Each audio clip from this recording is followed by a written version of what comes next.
on into LSN Game. Student section and fan with us here live from Robin on the field. Your Lancers, Bellingham Blackhawks, big rivalry matchup tonight. A little bit of a preview of what's coming Thanksgiving break. Welcome to Friday night. Nobody does pregame with the Norton Lancers. It's crazy, great atmosphere. We got the band, we got the cheerleaders, we got the student section behind us. But if we go back to last week of the Lancers, a tough loss, a big upset loss over Sherborne. Yeah, really crushing defeat. A game that was so closely played throughout, and to come up short is really kind of devastating. I hope they can bounce back this weekend. A little promise for them last game. They only had 17 passing yards, which was a big problem for them. Yeah, if you're 5 for 8 passing for the day, you're not going to beat a lot of teams, especially in regular weather. So they're going to have to turn that around tonight. And last game as well, they allowed a whole lot of yards on defense, but the defense won the stellar portions of it. Yep, and so I think the defense really kept them in a lot of games this season. If they have any chance of winning tonight, they're going to have to shut down Bellingham. And going back to last game, Hunter Murphy had a big part in that game. Lots of good things from the defensive side, had 5.5 tackles. He's got to get that going tonight, and he did a very good job last game. Well, so where teams are focusing on him on the offensive side to shut him down, he's really kind of stepped up his game on the defensive side of the ball, and it's really made a difference for the Lancers. And he very much has, and even on the passing attack, he's shown up a lot the last few games. He's done very well on the offensive side. He's got to try and continue that. Well, he does, and I think it all comes down to who else can get open to free him up. You know, if the defense can concentrate on him in the passing game, then there's really no other avenue. It's going to be a long night for the Lancers. And we'll focus that on a little later in LSN game day. But the good for the Lancers, on third down, the defense only held Dover Sherborne to 4 of 11. Yeah, I think that's the key stat for tonight, too. If they can get off the field on third down, it makes a big difference in putting their offense in positive territory. Now, on the other side for Bellingham, they lost 20-14 against a very good Dedham team in Dedham. It was a very good game for them. Dedham, a team that hasn't allowed a whole lot of points this year. Yeah, and what's key about that is they fought back from being down 14-0 to tie the game at halftime, which shows they're very resilient. They are very resilient. They tied it before halftime. They got down early, and it's really the resilience of this team that's been well for them this season. Right, and I think that's the kind of thing, if you're the Norton Lancers, you want to keep them at bay, and remember that they are never out of a game. Now, the only problem for them, they allowed 157 passing yards and only 9 completions. Well, fair enough, but I think they're strength against strength here, right? Norton's run offense, they don't really have a strong passing game right now, so I think that bodes well for them. And it does bode well for the Lancers, but Bellingham, they gave up a lot of big plays. They averaged 5.8 yards per play last game, and it's a big problem for them. Well, it is, and so if Norton can somehow find a way to capitalize and get a few men running free in the secondary, it could open things up for Hunter Murphy. And the defense as well. Hunter Murphy, a big name tonight. He's going to be a big name tonight. We're going to see him a whole lot. The good thing for him last game, the wide receivers were able to get deep and get a lot of big plays. Yep, and hopefully that can continue. If they get a few guys running for the secondary, like we said, it opens things up underneath for Hunter Murphy to get open. And Hunter Murphy, he's a big name. We'll be saying him a lot. I've said that before. But he's going to be a big contributor tonight. Yeah, he is. I think the Lancers, everything goes through Hunter Murphy, so their success ebbs and flows with his performance. But Bellingham's big thing is their rush defense. They only allowed 102 yards rushing last game, and the Lancers a very run-heavy team. Well, so as I like to say, something's got to give tonight, right? Strong run defense against a strong run offense. We'll see who prevails. All right, we'll be back with more LSN Game Day right after this. We'll have an interview with the head of the Norton fan section. They call themselves the Castle, Joe Giuliano, right after this, right here on LSN Game Day.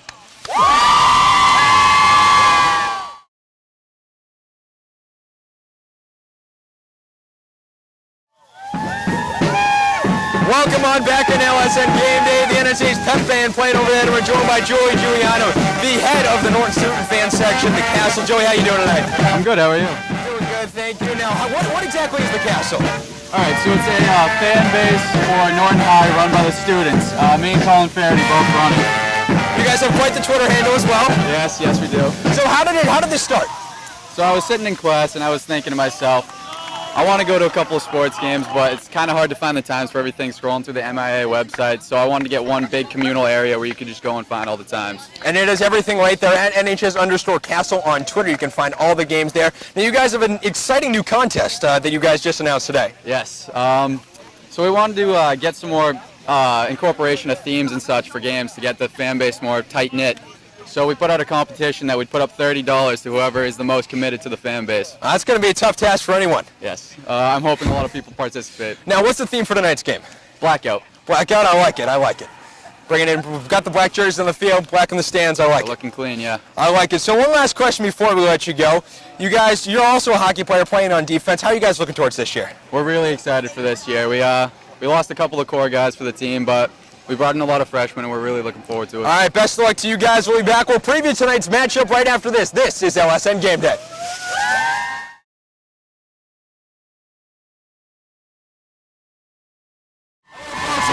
LSN Game Day. Jim and Blake alongside Greg Bernal. We're getting ready for a big rivalry matchup here tonight, which coincides after a big comeback for the Lancers last year against Bellingham and Thanksgiving, a 38-35 victory. Yeah, continue that long winning streak Norton's had against Bellingham. They hope to continue that tonight. 13 years they have not lost to Bellingham. It's been quite some time, but adding a little mix to the rivalry this year, Norton principal Megan Lafayette left Norton to go to Bellingham, adding a little bit more of a rivalry. More sizzle behind a little bit more of a rivalry, but the Lancers, they showed a lot of promise in the second half against Medfield. They were down by a big margin at halftime, were able to come back, fight back on that one, and eventually just barely lose that. And that's what you expect from a Coach McCoy team. Fight till the last whistle, play all 4 quarters, and I think you'll see that again tonight. And they have a very good tight end. We said this in the beginning of LSN Game Day in Hunter Murphy. He's done a very good job, and he's going to match up very well against this team. He has a lot of height, and this Bellingham defense does not have a lot of height. Only 2 guys on defense over 6 feet tall. Well, so most teams are trying to target him by double teaming him. His height and size total should allow him to free up and get some high balls away from him. If anything, he's like Gronk on the Patriots. So speak. And the Lancer offense is very much like the Patriots offense as we've seen in recent weeks. They have one big weapon, but they're trying to find that next weapon on offense. And that's really been the problem all season. We're beyond the point of adjusting to a new system. We're trying to find weapons. They're trying to find weapons that they can get open aside from Hunter Murphy. And they're very much a second half team. We've seen this all season long. They're very much a team that kind of plays mediocre in the first half, but really puts on the second half. If they want to beat Bellingham tonight, they got to come out in the second half and really get it going. Well, first half and really get it going. And if you're Bellingham, you're thinking this is the year, right? We're going to break the streak tonight. These guys are down. They haven't won a game. They're 0-3. It's our turn tonight. And especially with the Bellingham team that excels at the run defense. Correct, and that's their strength against the Norton Lancers' strength of running the ball. And this would be very interesting, but the Lancers, they're going to trot out Sicard and Cochran, who have both done very well this year. Well, I think that's the thing. Mixing things up, keeping the defense off balance with 2 different types of runners will allow them to kind of maybe give some more options offensively. Now, on the Bellingham side of things, they're a very small team, but they have a whole lot of speed and they excel in the route running. Well, on a night like tonight with a really wet field, the speed and the shiftiness of the Bellingham players can be neutralized by the fact that the conditions are so poor. And especially with a player like Hunter Murphy or Tyler Elliott, they'll have a lot of room to run as we walk the field before the game. The field conditions a little bit soggy down towards that far end zone on the right side of your screen. You'll see that on the broadcast. It's really wet down there, but for the most part, the field's pretty dry. Well, okay, for the most part, but I think if the Lancers can use their size and straight-ahead run blocking, I think that could wear down Bellingham over the course of the especially like a kid like Nate Sicard. It takes a lot to bring him down. It does, and he's a tough runner inside the tackles and outside the tackles. It'll take a lot to keep him contained. But on the Bellingham side of the ball, their quarterback, Jim Kilduff, really a dual-threat QB and has done very well this season. Well, I think that's the key for the Norton Lancers is how do they keep him contained in the pocket, keep him getting outside, breaking free, and making long runs. Now, the question on the other hand for the Bellingham defense is the last time they faced a dual-threat QB, he ran for 147 yards. Is that going to be the same thing tonight? Well, I mean, if you're the Norton Lancers, you hope so, right? I mean, that's exactly what Tyler Elliott wants to do. He runs the ball. He can tuck and run. He's run-pass option kind of guy, and I think if he can see some holes in that defense, he's going to take off. And a very good opportunity tonight for Coach McCoy to get his first win. Well, we're all hoping that he does. It's been tough sledding these first 3 weeks. They lost one of their best players early in the season. It'd be great to get a win tonight. So one last thing before we go. Predictions here. We're predicting the winner. I'll go first, Greg. We'll let you go last. With the Lancers, they come into tonight. They're got a bit of a tough stretch, but they've shown promise as of late, especially in the second half. They've done very well. I think they come out with a victory, probably 16-14 tonight. A very good team in Bellingham, but I think the Lancers pull it out tonight. All right, well, let me show you something. See this? See, they can run it, and they can throw it, and they can stop the run. But you know what? Nope. Lancers! Let's go, Lancers! All right, there you have it. Lancers winning tonight. Greg Bernard's got him. Coming up next, the kickoff and more right here on LSN. This is Friday Night Football. It's LSN Game Day. We'll see you at the broadcast, folks. Woo!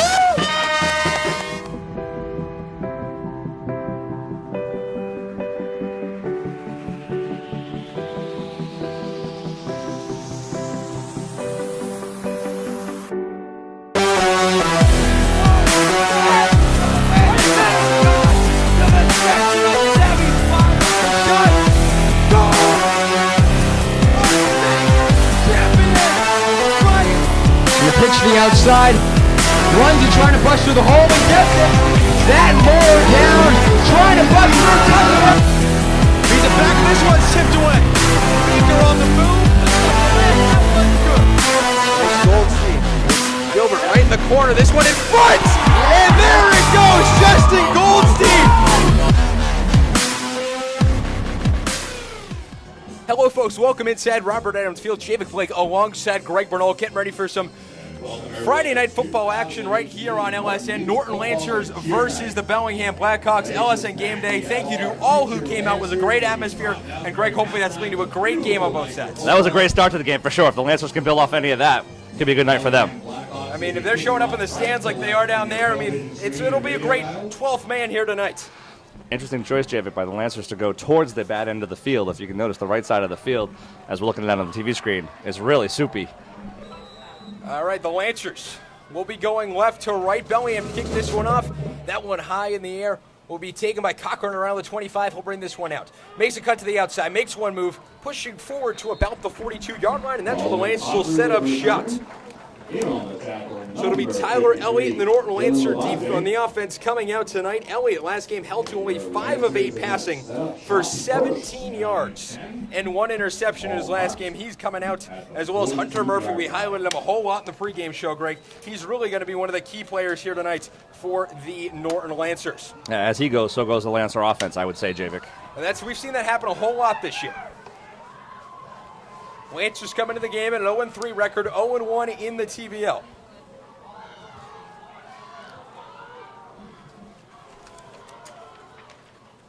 One man at the top of your screen, they'll run the jet sweep to the outside. Cochran has room and he's running it past the 50, past the 35 to the 40, down to the 39-yard line. And that's Sean McNichols. And a big first down for the Lancers here on the very first play from scrimmage. And that's exactly what you're looking for if the Lancers get off to a quick start. 18-yard gain to start things off is exactly how they wanted to throw it up. So an 18-yard carry on the first play of the game will set the Lancers up shop deep in Blackhawk territory to start things off. First down and 10 now. They'll motion Cochran towards Elliott down on the bottom of your screen. Doesn't exactly know what the play is. Had to go check back with Elliott for that. It'll go back to the top of your screen as Nate Sicard to the left of him. They'll motion Ranieri up top. He'll take the jet sweep to the outside. He has running room trying to get to the outside, and he's stuffed at the line. Literally, Javik, same play. They went wide side of the field with a jet sweep the first time. They went back the opposite way to that wide side of the field second time for no gain.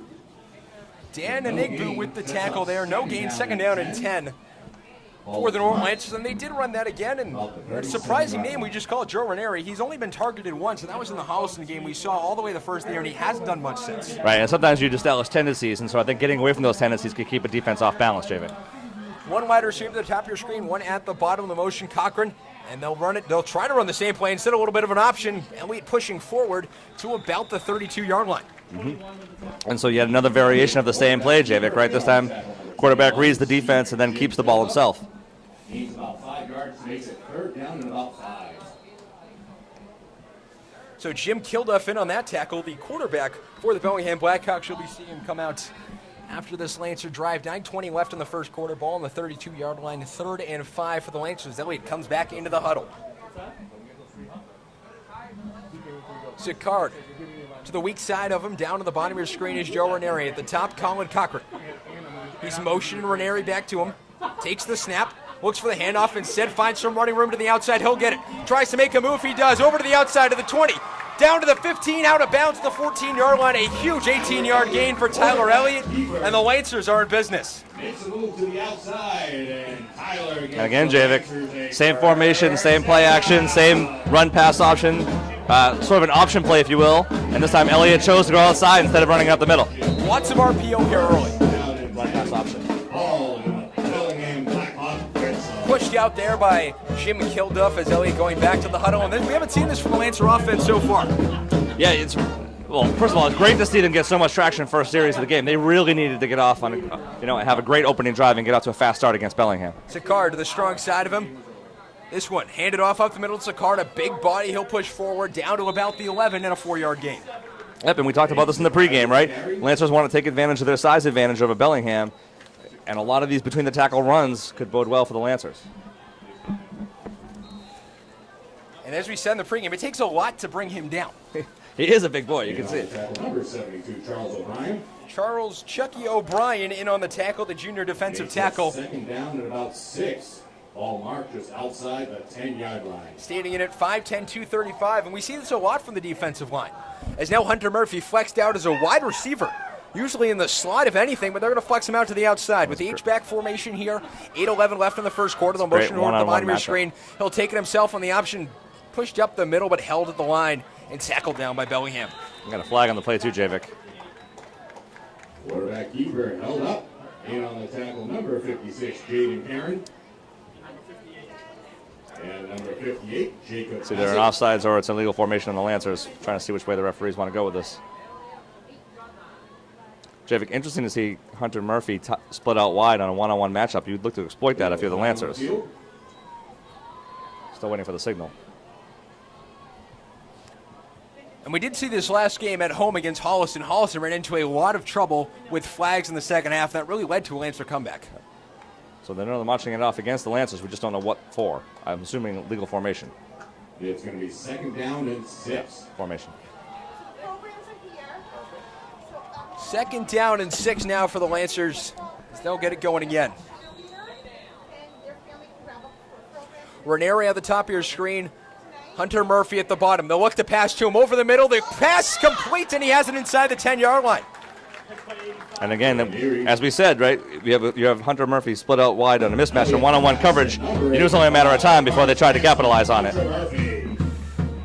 So a 5-yard gain there, and the Lancers will set up shop at 3rd and 2 at the 8-yard line. And by the way, a great catch, but an excellent throw by Tyler Elliott, too, putting it right on the numbers. And we see this time and time again. We saw it in the second half of the game versus Medfield, which the Lancers came all the way back, almost won it. Hunter Murphy against any cornerback, it does a fantastic job. 3rd down now in the H-back formation, handoff up the middle. Sicard pushing forward, slips and falls there, and that wet surface already playing victim here tonight. That is the super end of the field. That's a 4th down, Javier. Let's see where they mark it. We're looking at about 4th down and a short 2, long 1. So a 2-yard gain there, and that'll set up 4th and 1.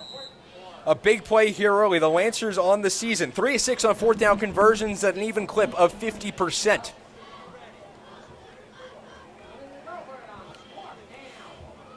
Hunter Murphy.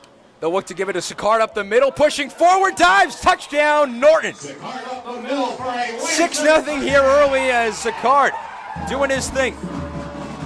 And a huge gaping hole that allowed him to basically just walk into the end zone. I think he was hit maybe once on the way in, but he had a clear path. So now it's 1-1 on 4th down. They've done a fantastic job on that drive. Great play calling, great sequence, and the jet sweep doing a fantastic job here early. And really a statement drive by the Lancers to open this game against Bellingham.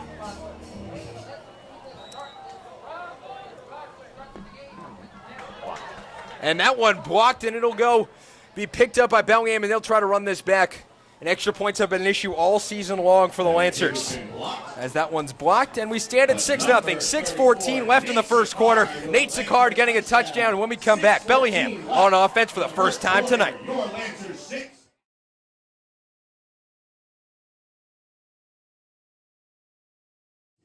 Hello, folks. Welcome back to Robert Adams Field. The Lancers with a 6-0 lead here on a Nate Sicard touchdown, which gave them the lead just a few moments ago. You know, and what I like most about that drive, AJ, because it was a mix of different types of runs out of the same formation, but they also mixed in the pass to Hunter Murphy. And I think that's going to be a big deal as this game goes on. If they can establish him as a threat in the passing game, it's really going to cause problems for Bellingham. And this one kicked down towards Bellingham. They'll grab that one at about the 4-yard line and run it out. Number 16 with the return there as he's tripped up and taken down at the 20-yard line. That was Christian Kelly, the senior wide receiver. And now here comes the Bellingham offense, led by number 21, Jim Kilduff, the senior captain, a dual-threat QB. And it's going to be a lot of rollouts here tonight, Greg, if anything, from Kilduff. Well, I think a lot of their offense is, based off of his legs and his ability to make plays and create. So the Lancers are certainly going to be keying on him tonight. And a team that their coach, Dan Haddad, said early in the season was prone for big plays. Prone is a very offensively minded team, and they haven't shown that here. Only 50 points through their first 3 games. And only 20 combined in their last 2. Kilduff calling out the signals. They'll motion towards the top of your screen, and a whole lot of motion there. Offsides on the offense. And that'll push it back 5 yards.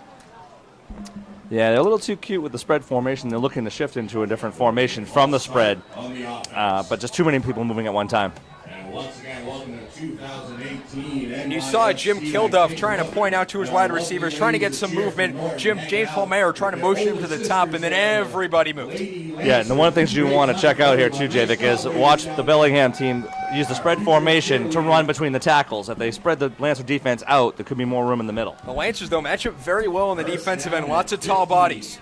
1st and 15 here, Kilduff motioning Palermo to the top. And he'll take it himself, trying to run up the middle and using his legs here for a big rush here, and he's into the open. Past the 35 to the 40. Ranieri chasing after him. Can he do it? Tries to trip him up, and it'll get him down to the 26-yard line. A huge, huge play. And exactly what we said, Javik. They used the spread formation to space the Lancer defenders out, and then the middle was wide open. He gets through one layer of defense, and he's gone. Big run by number 21, senior Jim Kilduff. Jim Kilduff on the very first play from scrimmage. A 68-yard play there. And also running the option up the middle. Today, who's supplying us with our meatball subs at the concession stand, so check them out. Fantastic. Thank you, Produce Barn. And timeout. And it's going to be a timeout here by the Blackhawks. 5:51 left in the first quarter, but a huge play from Kilduff there on first down, Greg. Well, it was. And again, that's the whole theme for the Bellingham Blackhawks tonight, might be to spread the Lancers out, knowing that the middle is susceptible. If they can break through that first layer of defense, they're off. And that's exactly what happened on that play. And the Lancers' rushing defense usually has been very good this year. They average only giving up 124, but that's half of what they usually give up right there on that play. And that was all scheme-driven, right? I mean, they knew that they get with the middle vacant, he just gets through one layer of defenders. And you called that right before, coming out of that penalty. You said they were going to try to split the D-line wide open, try and get Kilduff going through, and they did right there. 5 wide receivers, they'll motion someone up to the top, and another false start on Bellingham. A false start on the offense. So penalty trouble here early. So we haven't seen a lot of Bellingham this year, Javik, but I think one of the things I'm wondering is if this spread motion formation is new to them, because they clearly haven't handled it 2 out of the first 3 plays. Well, their head coach, Dan Adet, has been there for 4 years. He hasn't had too much success, but they might as well try anything, and they're trying to break a 13-year losing streak. This one, lofted up towards the end zone. Ranieri able to break that one up on a great pass deflection. Pass broken up by number 9, Joe Ranieri, and intended for number 7, senior Cameron. And what the wide receivers have not been able to do on the Lancer offense, on the defensive end for them, because they're playing both ways, Ranieri and DePina, they played very well. Yeah, and in that place, he played the ball just perfectly. He stayed in stride with his wide receiver, and then turned to the last minute to play the ball, avoiding a penalty. Excellent awareness. 5:46 left here in the first quarter. The Lancers leading this one by a score of 6-0. Nate Sicard, a 6-yard touchdown run with the extra point getting blocked to make it 6-0. On a big play, lots of rushing yards, 30 of the 35 yards here. Is this one up the middle? And a swarm of Lancers getting down. Dan Enigbu. Tackled by number 85, guards, grandson Hunter Murphy. Hunter Murphy getting the tackle there. The ball placed at the 28-yard line. A 4-yard gain to bring up third down at about 11. And 11. So third and a long 11. Greg, what should we be seeing here? Well, I mean, they've shown the willingness to throw the ball, and the quarterback can't put the ball downfield. I mean, it's tricky when you have a running quarterback like this. I think Lancers have to be ready for anything. And they'll split 4 receivers out wide. You got Enigbu right next to Kilduff, but Kilduff will drop back. Here's some pressure here. Missing a tackle. There's the Lancer defense out of nowhere, missing another tackle, and just throws this one up towards the end zone, wide open, and a touchdown. Christian Kelly catching that one, and it's 6-6. A little bit of a defensive breakdown there for the Lancers. Yeah, I mean, the Lancers had 2 shots to sack him for a loss, and he was able to elude both tacklers and then find a guy in the back of the end zone all by himself. 4 minutes and 50 seconds left in the first quarter. The score is tied at 6. The score tied up at 6-6. A 22-yard completion there to Christian Kelly, and that'll get things started. It's a really tough job for the Lancers secondary. They think they've got the quarterback penned in for a sack, and they let their guy down for a second. The guy slips behind him, and the quarterback has a surprisingly strong arm. Found him in the back of the end zone. And Bellingham will go for 2 here, trying to take the 2-point lead here in the first quarter. Time ticking down, 4:50. They tried it last week in the second half, failed. The score is 14-14 there. A little bit of motion, takes it to the outside, rolls out. This pass completes in there for a 2-point conversion, and it's 8-6. The Bellingham Blackhawks answer the Lancers' touchdown drive, and it's 8-6. 4:50 left here in the first quarter. Friday Night Football right here on LSN. Lancers 6.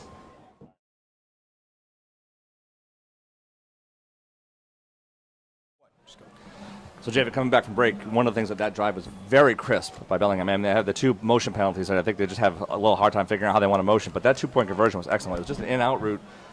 by the receiver, and he was all alone in the flat for a touchdown. It was and they've been finding ways to penetrate that Lancer cornerbacks and try and get something going, and they have been able to. One of two passing so far, which is very good so far for the Bellingham Blackhawks.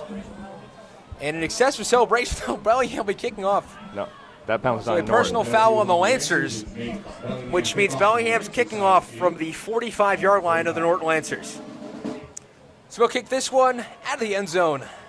And a touchback will bring it out to the 20-yard line. The Lancers, Tyler Elliott, coming out for their second drive of the game so far. And this, Greg, has all the feelings of a shootout. It does. So far, so good for both teams' offenses. One of the things I think that's going to be tricky for the Lancers, they have to make sure they're short tackling. These Bellingham offensive skill players are not very big, but they are elusive. And if you don't wrap up, as you saw, disaster can occur. And we'll see that later on in the second and fourth quarter as Bellingham will be going left to right in your screen, and they're going to face the treacherous puddles that are on that side of the field. The vaunted quagmire that is the right side of our view. The right side of our view. Elliott will get the snap back here. Two wide receivers at the top of your screen, one at the bottom. They'll motion Cochran towards the bottom of your screen. They'll hand it off to him in the jet sweep towards the outside. Able to gain the outside corner and pushed out at about the 34-yard line. Good enough for a 9-yard gain. Dan Enigbu with yet another tackle there. And he is their everything on defense. I saw him. He was opposite side of the field, ran him down from the opposite side. And I think they didn't account for him, so they were sure he couldn't get there, but he surprised everybody.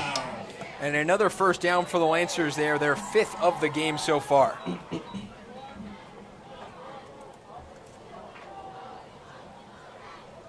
So the Lancers coming out of the huddle, one man at the top of your screen, two at the bottom. Hunter Murphy lined up on the line as a tight end. They'll motion Cochran to the top here. Handoff faked, and Elliott trying to run it back up the middle, stuffed at the line of scrimmage. Yeah, Colin Cochran with the play fake didn't sell it fully. He didn't fool anybody. The defense was waiting for Tyler Elliott that time.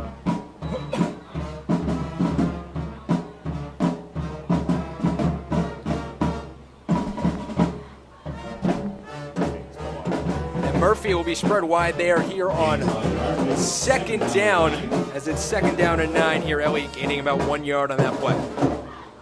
And put your hands together for our Norton High School Batman. Nice job, guys. Murphy with a very big mismatch down there with Evan LaRoche. They'll look to target him. Runs a little bit of a comeback and all sorts of pushing and shoving. No penalty called. It's Coach McCoy trying to figure out why on the sidelines. Yeah, a lot of physical play. Ball was airmailed, though, at the time. I don't think Murphy could have a shot at catching that. Third down here, 3rd and 9 for the Norton Lancers. And so far tonight, 0 for 1 on the third down conversions. Ball at the 36-yard line, 8-6 in favor of the Bellingham Blackhawks. So the Lancers will come to the line. They were able to fail converting third down on the last drive, but was able to convert on fourth down. Ranieri. Down to the bottom of your screen. They'll try to motion him back up top. They'll fake the handoff to the outside. Looking for the pass to Murphy. He's got it. Trying to move through. Able to get through one tackle and tackled at the 44. About an 8-yard gain to make it 4th and 1 and very close. Yeah, Javik, so excellent. As I was just about to say, that the Lancers are looking predictable. When Murphy split wide, they throw it to him. When he's tight, they run. And here they are. From the tight position, they threw to him outside. That was an excellent play call. 3rd and about half a yard here for the Norton Lancers. A big 4th down conversion coming up here. They're 1 for 1 of the night, converted on the Sicard touchdown on the last drive. Looks like McCoy might be trying to call a timeout.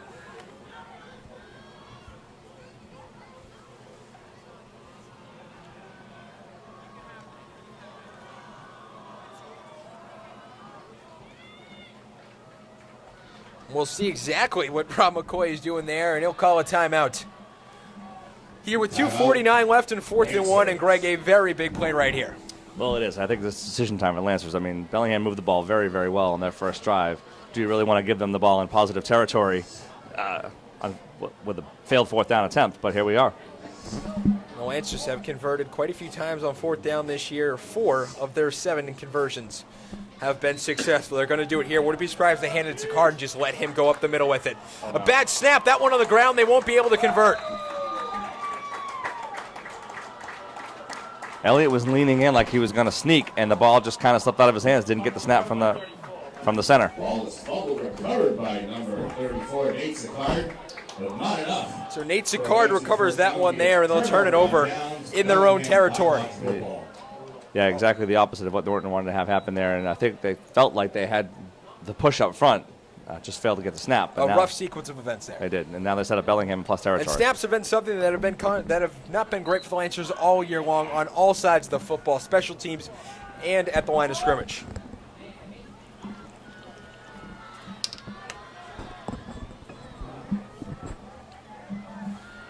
So Bellingham, one wide receiver at the top, two running backs in the backfield. They'll hand it off to Enigbu to the outside, try to get tripped up by Chapman, and he'll continue to go to the outside tackle at about the 41-yard line for about a 2-yard gain. And on the tackle, number 9, Dan Enigbu getting it open here. It'll be 2nd down and 8.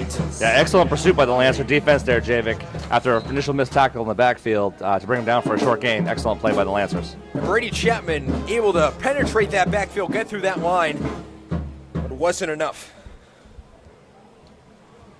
2:12 left here in the first quarter. Ball at the 41-yard line of the Lancers. This one handed off up the middle and tackled, swarmed by the Lancers at about the 38. Number 24 with the carry, Evan LaRoche, tackled by half the population of Norton. So Evan LaRoche with the 4-yard carry. Them first time we've said his name all night long. And him and Enigbu really have been splitting the carries all season long. Yeah, and now we're faced with the third and manageable situation if you're the Norton Lancers. The playbook is completely open for Bellingham right now. Run, pass, whatever. The Lancers on 3rd down this year, they've done very well. Only 12 times out of 29 has the opponent converted on 3rd down. Very good numbers for the Lancers here. So it'll be Kilduff under center. Fakes the handoff to the outside. He'll roll out. Has a room open. And he'll get the first down or more down to about the 36. That was a brilliant play fake by Kildor. Absolutely excellent. Held the ball on his thigh, let the defense flow away from him, and then ran around the corner for that first down. And a 10-yard gain there. My apologies, folks. That was down to the 26-yard line, not the 36. But anyways, it'll be 1st and 10. 2 of 2 on the night of the Bellingham Blackhawks on 3rd down conversions.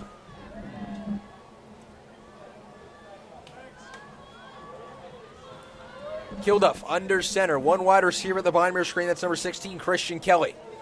The handoff up the middle to Enigbu. Swarmed at the line. Play ahead. No chance from the start, Javik. Murphy was waiting for him the second he got the handoff. And Hunter Murphy getting his 2nd tackle of the night. He's been a big-time player here. He led last game in all tackles and got the lone sack last game as well. And he's been applying pressure all season long for that defensive end position. He's really their do-it-all player.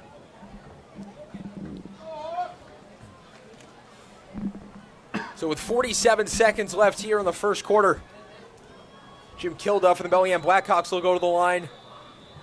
And a whistle here. Timeout, Lancers. The Norton Lancers will waste their 2nd timeout here in the first quarter. 42 seconds left with the score 8-6. Yeah, I think McCoy saw something he didn't like with that offensive formation. Figured he better call it before there's, especially this late in the first quarter. You want to get off the field here if you can. Yeah, last thing you want to do is allow a touchdown late in the first quarter, especially a team like Bellingham. When you're the Norton Lancers, you want some momentum. You're 0-3 in the season. You've really struggled here in the early going. You want to bring that good momentum into the second quarter. We need to get a lead and keep a lead too, which they've been able to do so far this season. Actually, surprisingly enough, their last 2 games, they have not held the lead until tonight. Well, and as we talked about, right? New coach, new system. You're building off of something here, so all these little kind of firsts are important. The Bellingham Blackhawks go into the line here, 2nd down and 10 ball at the 31-yard line. They'll motion down towards the Monmere screen. They'll hand it off to him, and wrapped up in the line, and Hunter Murphy takes him down with a vicious tackle. Absolute beastly. Fought through his block, drove upfield, and wrapped the ball carrier up for a huge loss on the play. James Palermo getting wrapped up in the backfield there for a loss of 3. Sets up 3rd down. I think he got from more than that, Javik, even. And about 16. So 3rd and 16 now, but the Lancers have given up a 3rd down conversion every single time they've been faced with one tonight. Last play of the... They're not the clock right now, Javik, looks like. And that will end the first quarter. Kilduff doesn't call the snap, and at the end of first quarter, Greg, exciting football, has the makings of a shootout. 8-6 will come back with the second quarter right after this, right here on Friday Night Football on LSN. Welcome back here, Robert Downs Field, as we get set for this second quarter here. 3rd down and 16. One wide receiver at the top of your screen, 2 at the bottom of your screen. Kilduff rolling to the outside, some pressure. Cochran has it, the pass over the middle. Oh, nice catch. Caught. And we'll see where they spot it. Number 7, Cameron Picard, comes up short of a first down. Excellent sliding catch and great patience by the quarterback to wait for his receiver to break open and hit him in stride. Number 34, Nate Sicard. Cam Picard with the 12-yard completion. Makes it 4th down and 4. Here we go, big time. 4th and 4 and outside of field goal range, but a little too far into the Lancer zone. For a punt, they're going to go for it on 4th down. And the Lancers' Achilles heel all season long has been 4th down. Opponents are 5 of 8, 63% on 4th down against the Lancers. 3 wide receivers at the top of your screen. They're going to motion an Igbu up to the top. Kilduff trying to take up the middle, swarm to the line, and the Lancers will get it back. And Kilduff is taken up in the backfield. It'll be a turnover on downs. Lancer football. Curious call, Javik. They had the whole wide side of the field to work with, and they had 4 blockers out there. For Kilgore to run up the middle like that was questionable choice. Jim Kilduff sent back there, and in his 3 carries, he has 77 yards so far tonight, but he stopped there in a big stop for the Lancer offense, as they'll now get it at the 25-yard line, trying to come back in this one and grab the lead once again. You know, for Tyler Elliott, you're very thankful for your defense here, because after that turnover on 4th down, really needed a stop. So Tyler Elliott and the Lancer defense will come up here trying to get something going here on offense for the Lancers. On the jet sweep, they'll fake it, and into the backfield, and down goes Tyler Elliott. Tyler Elliott taken down in the backfield by number 58, Jacob Bassett. So we'll lose a yard there at 2nd down and 11. And that could have been a lot worse, Javik, so loss of a yard is a blessing considering where that could have happened there. But we're seeing here on that play the defensive presence that Bellingham has. They've only limited teams to 124 yards rushing per game, and they've limited every team rushing to under 150 yards in 2 of their 3 games. Yep, and they have good technique, even though they're not very big. Elliott rolling to the outside here on 2nd down, looking for someone open.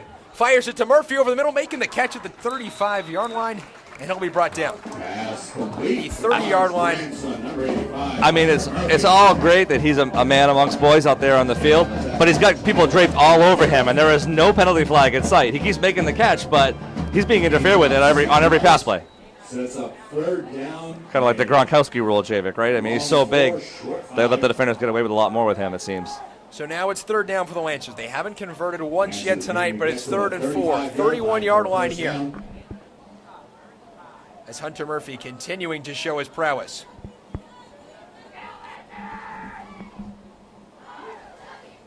So the Lancers breaking the huddle. 1 wide receiver at the bottom of your screen, that's Joe Ranieri. Colin Cochran's up top, and a timeout here by the Bellingham Blackhawks. 8:38 left here in the second quarter, 8-6, big 3rd down conversion attempt coming up here for the Lancers. Coach McCoy is hot with the wrong personnel on the field for a big 3rd down. Really didn't want to burn a 3rd timeout in the second quarter.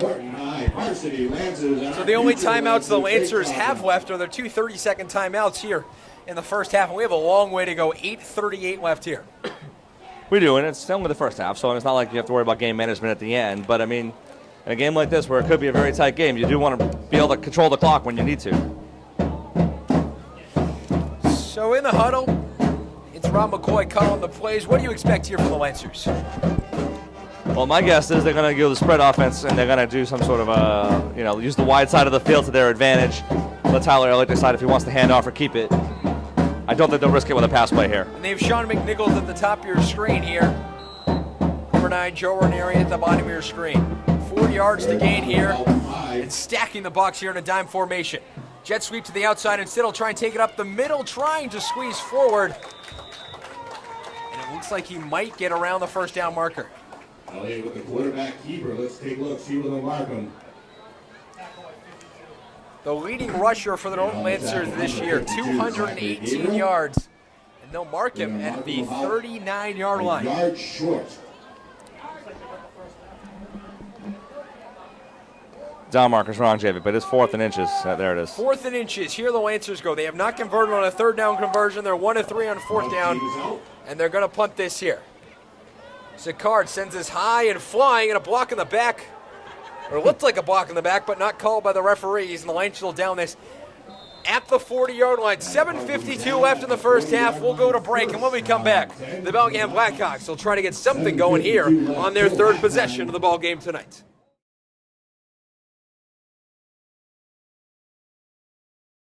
Hello, folks. Welcome back. Friday Night Football here on LSN. And Bellingham will get things going right away here. 1st down and 10. Kilduff in the backfield. 5 receivers as they motion Enigbu down towards the bottom of your screen. They're going to hand it off to him. Running up the middle. He makes a cut, and he's in the free. 40-yard line, and he's off to the races. 1 man left to beat. He'll beat him. Off to the end zone. Touchdown on the very first play. A long 60-yard touchdown rush, and it's 14-6. And again, missed tackles. That's what's killing the Lancers tonight, is just missed tackles. He was wrapped up, or he was hit several times and not brought down. The Lancers have got to do a better job of wrapping up on that. And he's explosive enough as a runner, but if you give him extra chances, he's going to make you pay. And just an explosive running there, and we've seen it all season long, touted by his coach early this season, as he has a great ability to find that hole and exploit it. And they've done that well. They're going to go for 2 points here. So Jim Kilduff and the offense will try and go for 2 points here, pad to the lead and make it 16-6. And if you're Bellingham, you just go back to what's been working for you, right? There it goes. They're going to run that to the outside, inside, and they'll get the 2-point conversion. 16-6, 1 play, 60 yards, and that's the touchdown drive for the Bellingham Blackhawks. So we're standing at 16-6, 7:38 left until the half, right here on LSN's coverage of Friday Night Football.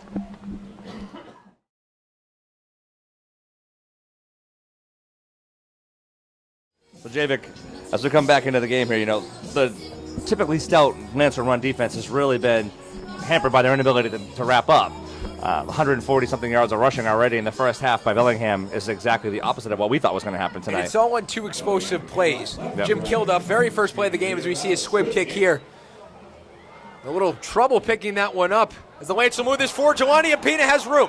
Tries to stiff arm, gets down to the 47, and a great move there to get things going. Sometimes those squib kicks work against you, right? You do it to keep it out of your explosive playmaker's hands, but then someone like Tapina gets it and gets through one wave of tacklers, he could be gone. And Tapino, the kick team, has been very lethal so far on both sides of the ball against Medfield to bring that game up once again. Just probably the best overall game for the Lancers all season. Recovered the onside kick by leaping over the pile to give the Lancers an opportunity to try and come back there, and he's been just explosive. He's an explosive runner as well. Well, he's an explosive athlete, and when he gets the ball in his hands, he's very dangerous. You just got to get the ball to him more often. 1 wide receiver at the top of your screen. That one man is Joe Ranieri. 2 at the bottom of your screen in Sicard and Cochran. Cochran, motion to the top of your screen. They'll hand it off to him towards the outside. He's got some running room. Tries to gain the first down marker, and he's wrapped up and tackled down at about the 44-yard line. In on the tackle, number 5, Dan Enigbu. Excellent strong run. I was surprised he tried to cut back. I thought he had the corner. Gains about 8 yards on the play. Sets up 2nd down and about 2. Ball marked on the Bellingham 45-yard line. So the ball on the 45-yard line, gained 8 yards, then it'll bring up 2nd down and 2 for the Norton Lancers. Really important drive here for the Lancers. They have to answer the Bellingham quick strike offense. Put some more points on the board. And Cochran hasn't done much coming into this game so far. Only 13 carries for 33 yards, but he's shown his explosiveness tonight. Already 17 yards. They'll fake the handoff to him, and he's immediately wrapped up in the backfield for a loss at the 48. And no, Bellingham is keying on Elliott. They're watching him, not the ball carrier. They're willing to let Cochran and others beat them wide. They're not going to let Tyler Elliott beat them with his legs tonight. So Zach Gabriel wrapping him up for the sack there, the senior defensive tackle, standing in at 5'11", 220. So the Lancers 0 for 3 on 3rd downs. They'll go back to it again. I think if you're the Lancers, do what works, right? You get the wide side of the field this way, and I think you just get your back the ball on the jet sweep and let him do his business. So far, only 3 passing attempts in all of them to bend towards Hunter Murphy. 2 wide receiver at the top of your screen, including Jelani Tapina. 2 at the bottom of your screen as well. They'll motion Tapina down. They'll hand it off towards the outside. He's rolling. The pass over everybody's head. and find its way towards the bench, and Coach McCoy, that'll bring up 4th down. Yeah, it's a difficult throw to make throwing across his body like that, rolling left with a right-handed quarterback, and the ball just sailed on him, which is where you usually miss when you throw the ball running across And the punt team will come out here. And we've seen this almost every single time when Tyler Elliott passes the ball. He loves to roll to the outside. One of the big questions coming into the game is, does he trust his wide receivers enough to stay back in the pocket and throw it? Well, and I think in that case he did pick a different target than Hunter Murphy. It's just, I think that angle throwing against his body like that is difficult. And he's very much been prone to rely on those rollouts as Sicard will punt this one downfield towards the 15-yard line. And it gets a Norton bounce. That one down towards the 2-yard line. They'll fall on it. Pushed out for a touchback. And they'll say they pushed it back for a touchback, but a flag downfield at about the 25-yard line. It's about the place they call a holding. And we'll see Or a who's block it in the on back. here. 5:45 left in the first half, 16-6 in favor of the Bellingham Blackhawks. And that slippery grass playing effect once again here tonight. Well, I think what you want to do, the ball was dying, right? You don't need to help it. It's dying on its own before the goal line. You don't want to help it into the end zone. You just slide right by it and drag it with you. It's touchback. And actually, Greg, a little bit of a difference here. They're spotting it at the 5-yard line. Well, that is strange. Personal foul on the kicking team. So the Lancers, personal foul for 15 yards. So that'll push it back up to the 20-yard line. So I'm a little confused, Javik. It was a touchback, which means the ball would have been at the 20, and a 15-yard penalty would have brought it to the 35, which I think is where he's headed now. He just started at the 5 to... There it is. 35-yard line. And a 10-yard penalty there they'll assess for the Lancers. So all 50. sorts of confusion here as they'll spot it at the 35-yard line. Unless they're going with the old 20-yard line rule. So now they'll set things up, and the ball will be placed at the 35-yard line. 5:45 left as we'll set the playing field for you. 16-6. So far, Bellingham, 2 of its 3 possessions, has converted in a touchdown. Christian Kelly, a 22-yard pass from Kilduff, and Dan Anegbu, a 60-yard touchdown run. First down here, Anegbu back up the middle, and the explosiveness continues. Makes one move, cuts back toward the 35, and tackled at the 38-yard line, flipping the field. And again, no Lancer touching him until he gets to the second level. And even then, a bunch of Lancers sliding off. Dan gets the Bellingham Blackhawks a first down. Will be timeout. So he's now at 94 yards, the Lancers, with their 4th of 5th timeout. 5 timeouts here in the first half. They'll use it here, 5:37. And there's just really no way they're stopping Dan Anegbu. 5 carries, 94 yards. And if you're the Lancers, there's only 2 guys that can hurt you right now, right? The quarterback and Anegbu. And so if you're not keying on them, you have no business keying on anybody else. Like that's their entire offense runs through Anegbu and the quarterback. So they're not even a threat to really throw the ball. And the offensive line for Bellingham also playing a great job. Zach Gabriel, Vinny Desaria, and Dylan LeBon. Those interior linemen able to push out O'Neal, Azar, Murphy, Chapman, and Padawan, push them towards the outside so they can get something going towards that middle. Well, you're right, and I think the Lancers are helping them out quite a bit by not tackling and wrapping up, which I think has led to a lot of the yards that the Bellingham Blackhawks have had tonight. And one of the big things when we were looking up Dan Anegbu, watching highlights and stuff before this game, in open space, he is dangerous, and he's shown that so far tonight. He is dangerous, but he's not exceptionally fast. He's just, for whatever reason, is hard to bring down. At least tonight he has been. Lancer defense has not had great tackling tonight. They usually average 9.6 tackles per game with about 2 for a loss, but they have not done anything like that tonight. They've been completely neutralized by the defensive lines. The Lancers, 4 down linemen going with a forestry set. They'll hand it off up the middle, and tackled immediately is Evan LaRoche. Ball carried by number 24, Evan LaRoche. It'll be about a 3-yard gain, and they're just mixing things up here.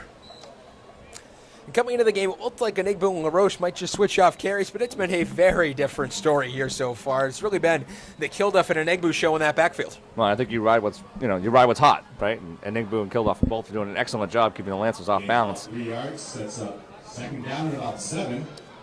Offense, always seen as one of the big things for Bellingham, has not appeared these last 2 games. It's appearing in a big way here tonight. Handoff to the outside, and Anegbu making one tackle, breaks another with a stiff arm. Moves to the outside, gets down to about the 20, gets It's down to the 22-yard line, a 13-yard gain, and that'll put him over 100 yards, 107 yards rushing now, 188 for the team. And more missed tackles by the Lancers. It's been an epidemic for them this evening, and they just haven't been able to wrap him up and corral him, and he's just got chunks of yardage all night long. As we're moving towards the half, 4:47 left until then, 16-6 in favor of the Bellingham Blackhawks. They've been owning the Lancer offense pretty much since the Lancers scored. Yeah, Lancers had a great opening drive, and since then it's been all Bellingham. Nice job, ladies. So Kilduff and the Bellingham offense coming to the line against a Lancer defense that has been torched on the rushing side of things. 2 wide receivers at the top, 2 on the bottom, but the handoff once again will go to Enigbu. Stuffed to the line there for no gain. And finally, Lancers, corralling him and wrapping him up for no gain. They need a lot more action like that, and not let him bounce outside. As we're here tonight in 2018 Norton Youth Football and Cheer Night, an awesome night. Norton leading the all-time series against Bellingham by a score by tally of 16-8. Bellingham's lost 13 in a row. They have not won since 2005. But right now they're set up poised to break that streak in a gigantic upset. Well, and Javik, I can tell you a story about breaking a long losing streak and what that feels like on both sides. This one to Kilduff, a little bubble screen there, over to the outside, incomplete. Intended for number 1 James Palermo as he drops maybe the easiest pass of the night. And again, their entire offense is Enigbu and Kilduff. And so we see it here. He had a wide open receiver, hit him right in the hands, drop the ball. Like, if you're Norton, you really have to focus on 5, and you have to focus on 21, and that's it. There isn't a whole lot else going on. If they're able to shut down an Enigbu and Kilduff, that's going to bode very well for them. And you saw it last week against Dedham. They were tied 14-14 in the half, and Enigbu, a big first half, but it was neutralized the second half, and you saw nothing of him since. Well, you're right. And so I think if the Lancers can make adjustments to key on Enigbu and not let Kilduff get outside the pocket, I think they could be in good shape. Spread formation, 5 wide receivers up on the screen. Is this one will be wrapped up by Hunter Murphy. He's able to elude that tackle and throw that one away. Great play by the quarterback to drop the snap but still have the poise, not panic, and try to make something happen, but then throw the ball away when he realized there was nothing there. Excellent play by Kilduff. Makes it 4th down and 10. 4th down and 10 in Bellingham. We'll see what they'll do here. If you're Bellingham, you go for it. The Lancers haven't had a whole lot of offense after that first drive. If they give the ball to Enigbu, who knows? He's good for about 10 yards of carry right now tonight. Right now, the yards stand at 222 for Bellingham, 285 for the Norton Lancers. Huge 4th down here, a team that's been torched all season long on the 4th down. We'll see what they do here. Here we go, Lancer Nation. Lancer Nation. And here's your keys, right? So it's going to be a fake handoff to Enigbu or give the ball to him. Let's see.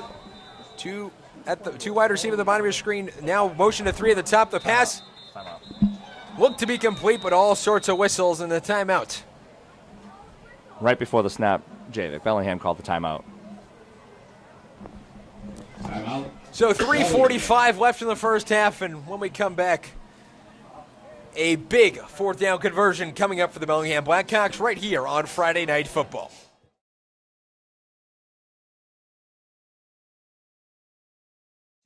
One. Jim Kilduff bringing the play call back into the huddle from Dan Haddad and John Kupiak, the offensive coordinator, as they'll try to convert here on 4th down here on Norton Youth Football Night here at Robert R. Adams Field. Big 4th down conversion coming up. This one to Kilduff. He'll roll to the outside, looking for someone to pass to. He'll drop back, throws it over the middle, incomplete. The Lancers will get it at the 20-yard line. And Javik, on that play, it really looked like Enigbu was going to leak out into the flat for a screen pass and let the quarterback decide where if Norton covered him in the flat, he'd run.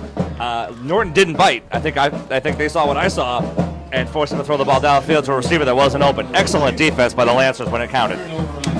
And now they have 218 seconds to get it downfield and score. 3:38 left here in the first half. The Lancers down by a score 16-6. If they can get downfield, score, and bring it into halftime, only down by 3, that'd be huge. Well, especially because Bellingham gets the ball to start the second half. So you really want to get points. This is a critical drive for the Lancers if they got to get points on the board. The ball with the 22-yard line.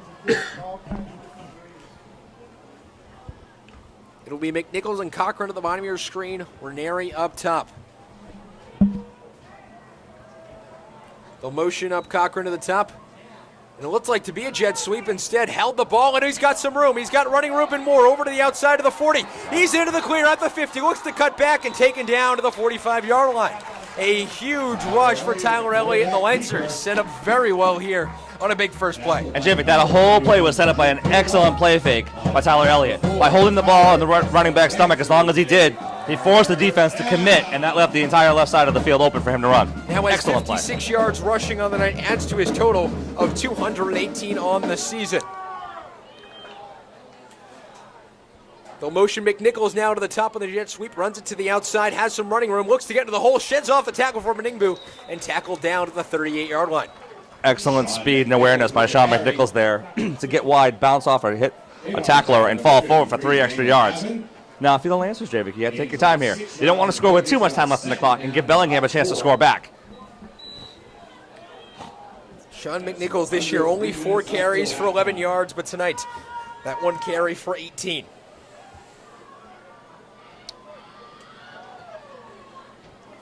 Motion down towards the bottom of your screen. They'll hand it off.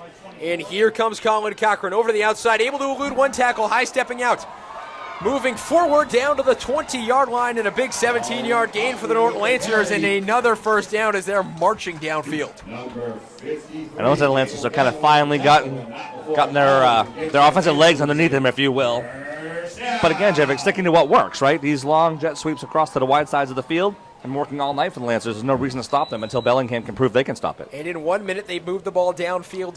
They've flipped field position in 1 minute from the Norton 22 to the Bellingham 22 in just over 1 minute. They're trying to get some points here before the end of the half. And at what point do you do something off of these jet sweeps and then throw a quick pass to Hunter Murphy, right? They'll snap it back here. Elliott slipping on the play, trying to run up the middle. He's tackled up and wrapped up down to the line of scrimmage. Elliott with the quarterback keeper in on the tackle number 40. And again, if you're the Lancers, there's no need to rush here, Javik. Take your time.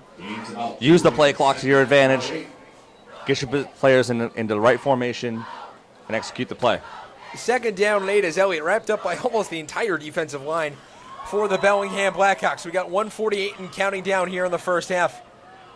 We have 2 wide receivers up top, including Hunter Murphy. The first time all season we've really seen him flex to the outside. Getting his instructions for Coach McCoy here. Second down and 8. Has a matchup on the outside with Evan LaRoche. Snap back to him. Looks to pass. And slipping there is Joe Ranieri. Incomplete. Good ball. Good ball by Tyler Elliott. So he threw it to the one spot he needed to throw it. Just the receiver couldn't keep his feet. We've seen this multiple times tonight. The passing game has not gone well for either team, and you've got to think the field has played some part in that. And I think if you're the Lancers, I think one of the things you want to do is leave Hunter Murphy isolated on one side of the field on one-on-one coverage and have everybody on the other side of the field so that you get that matchup and work on targeting him. So the Lancers on third down conversions, 0 for tonight, 0 for 4. And they'll motion up towards the top of your screen. Rolling to the outside is Elliott. Elliott passing it, and Colin Cochran gets absolutely rocked on an incomplete pass. A huge hit applied there by Evan LaRoche.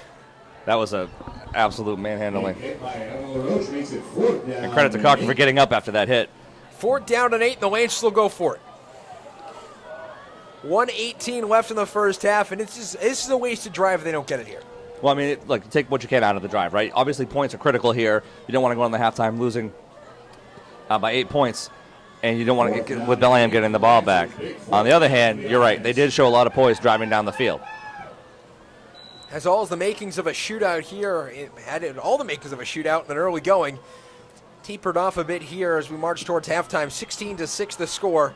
And running has really been the name of the game. 316 yards rushing between the two teams and only 49 yards passing as we march towards the half. Yeah, I mean, both teams are very run-heavy to begin with, and so you expect something like that to happen in the statistics category. But at the same time, you'd like to see the Lancers kind of Timeout, Lancers. kind of stay with what's working.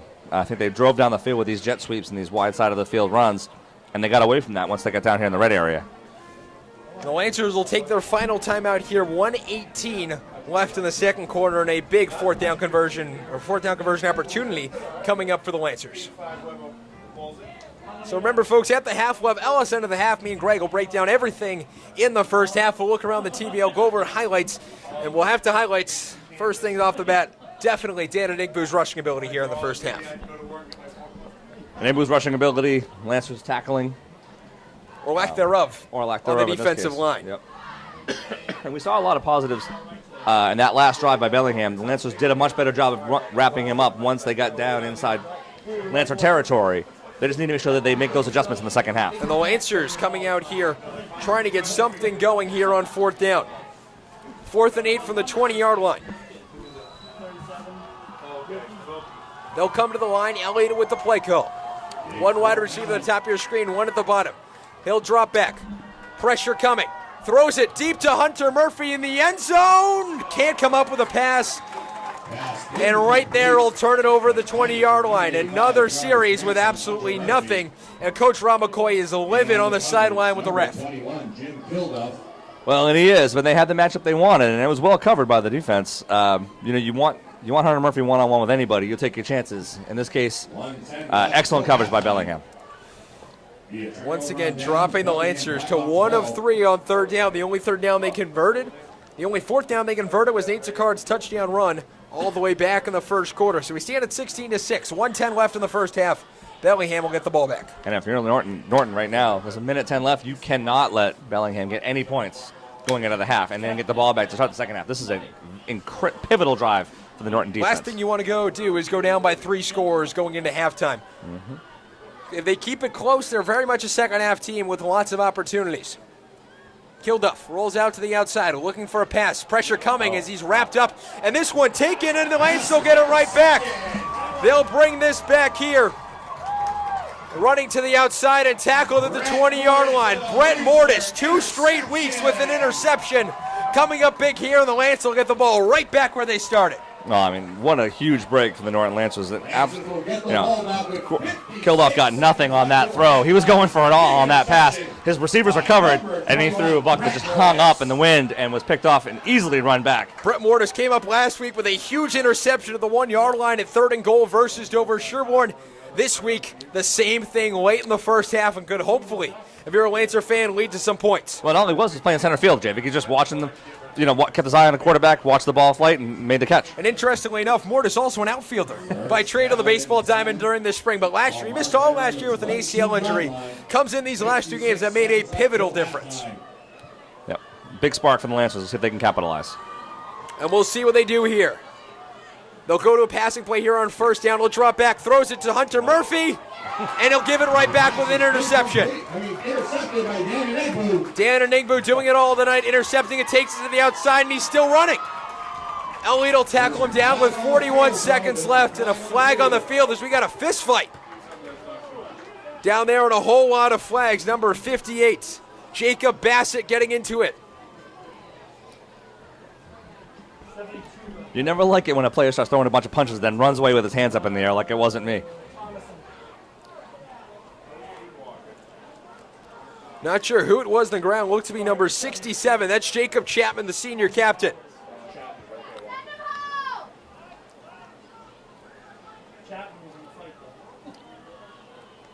And a whole lot of flags there. And the rivalry boiling over here in the first half. Well, and Javik, we've seen a lot of confusion with the referees all game long, right? A lot of missed penalties, a lot of, we had a timeout from Bellingham that only one referee was calling. They let the play run before they finally blew it dead. I don't have a lot of confidence that the referees are going to pull this one together. So as it stands, Bellingham gets the ball back off an interception. But a heated situation as the rivalry between both teams continues here on the football field. We saw it on the ice in hockey last year with a huge brawl following a 1-0 Lancer victory in the ice, and we're seeing it here tonight. There's a lot of punches being thrown down there. Well, Bellingham has a reputation, and not that Norton wasn't participating in any of these scuffles, but Bellingham has a reputation for doing this kind of stuff, both on the ice and on the field. Jacob Bassett was down there with Jacob Chapman, the Lancer senior, throwing some punches as well. Looked to be lots of fists flying. With 40 seconds left, if Norton does end up with this ball back, a scary throw there from Tyler Elliott. I can understand what he was trying to do, but it just didn't work out. And again, targeting his go-to guy, right? The ball's a little underthrown. I feel like you got to take a shot at the end zone there. You have limited time in the half. I'm guessing that Bellingham's going to keep the ball. It was a post-possession foul.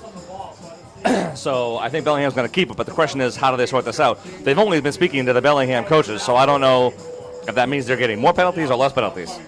And this could even mean some ejections as well. It could have a whole lot of stuff to sort out right now, and the refs break their huddle. Let's see, survey says. So, all right. Let's get a call from this guy at some point tonight. So we'll see what they says. They'll go over towards Coach McCoy, and they'll talk to him as well. 40 seconds left. And if tensions really boiled over that much, they could very well just end the half and send both teams to the locker room. 40 seconds left, not a whole lot of time left. Already a 16-6 ball game. The refs don't want anything else to transpire here. But if I'm Bellingham, I argue against that vehemently, right? They got the ball in positive territory here, or at least on the 48-yard line going out. With 40 seconds left, they could score. But a whole lot of confusion going on here. So they're marking the ball back. So they'll mark the ball at about the 13-yard line. And with 40 seconds to go until the half. They'll mark it at the 11. 16-6, and Bellingham will come out here. And here comes the call from our head referee. Personal foul. Roughing the passer on the defense. Dead ball. We have a dead ball on sportsmanlike conduct on the offense. On both teams offsetting. The roughing the passer will so the Lancers will get the ball back after all of that, all of the confusion. First down and 10 for the Lancers on roughing the passer call. The football gods have smiled on the Norton Lancers, Javik. That is a crazy sequence. And now you can see why it took them so long to sort it out. Come down to Robert Evans Field, you can see something you've never seen before. A wild sequence of events, so we'll set it up for you here. The Lancers have the ball on the 10-yard line. 40 seconds left until the half. Roughing the passer, called on Bellingham, a dead ball foul. Negated on both teams with unsportsmanlike conduct, but the Lancers will get it. And a gift. Give it to Tyler Elliott. They'll motion towards the top of your screen. Sets back, fires it, and incomplete. A good thought, good opportunity, but just miss. Elliott had his man, Javik. Just kind of eluded McNichols on the way through. Sort of tried to lead McNichols back to the ball instead of leading him towards the end zone. He had beaten his man off of coverage, number 16, Christian Kelly, but just couldn't get it going. And here's what you need to know. That's open. Right, Javik? If you're the Lancers, you say, okay, I've got that. I can come back to that. And you can see that coming into the second half. The Lancers will be making lots of changes in their offense and defense. They've done it almost every game. But if they can get some points, get down here, and at the top of your screen is Joe Ranieri. And if you're Bellingham, you're livid if Lancers score here. You gave this them a gift. They'll hand this off on the jet sweep, or look to be a jet sweep. Hands it off over the middle. Hunter Murphy gets it, walks in for the touchdown, and 16-13 of the Lancers take the penalty. Say thank you very much. Hunter Murphy getting his second touchdown reception of the season, and the Lancers back in this one at 16-12. Third time's a charm for the Lancers. They went to Hunter Murphy a third time. This time, the big tight end made do. Caught the ball and waltzed into the end zone for a touchdown. And again, if you're Bellingham, you have to be livid. You gave this gift to the Lancers at going into the half. So now going into the half, stupid roughing the passer penalty caused that whole sequence to turn around.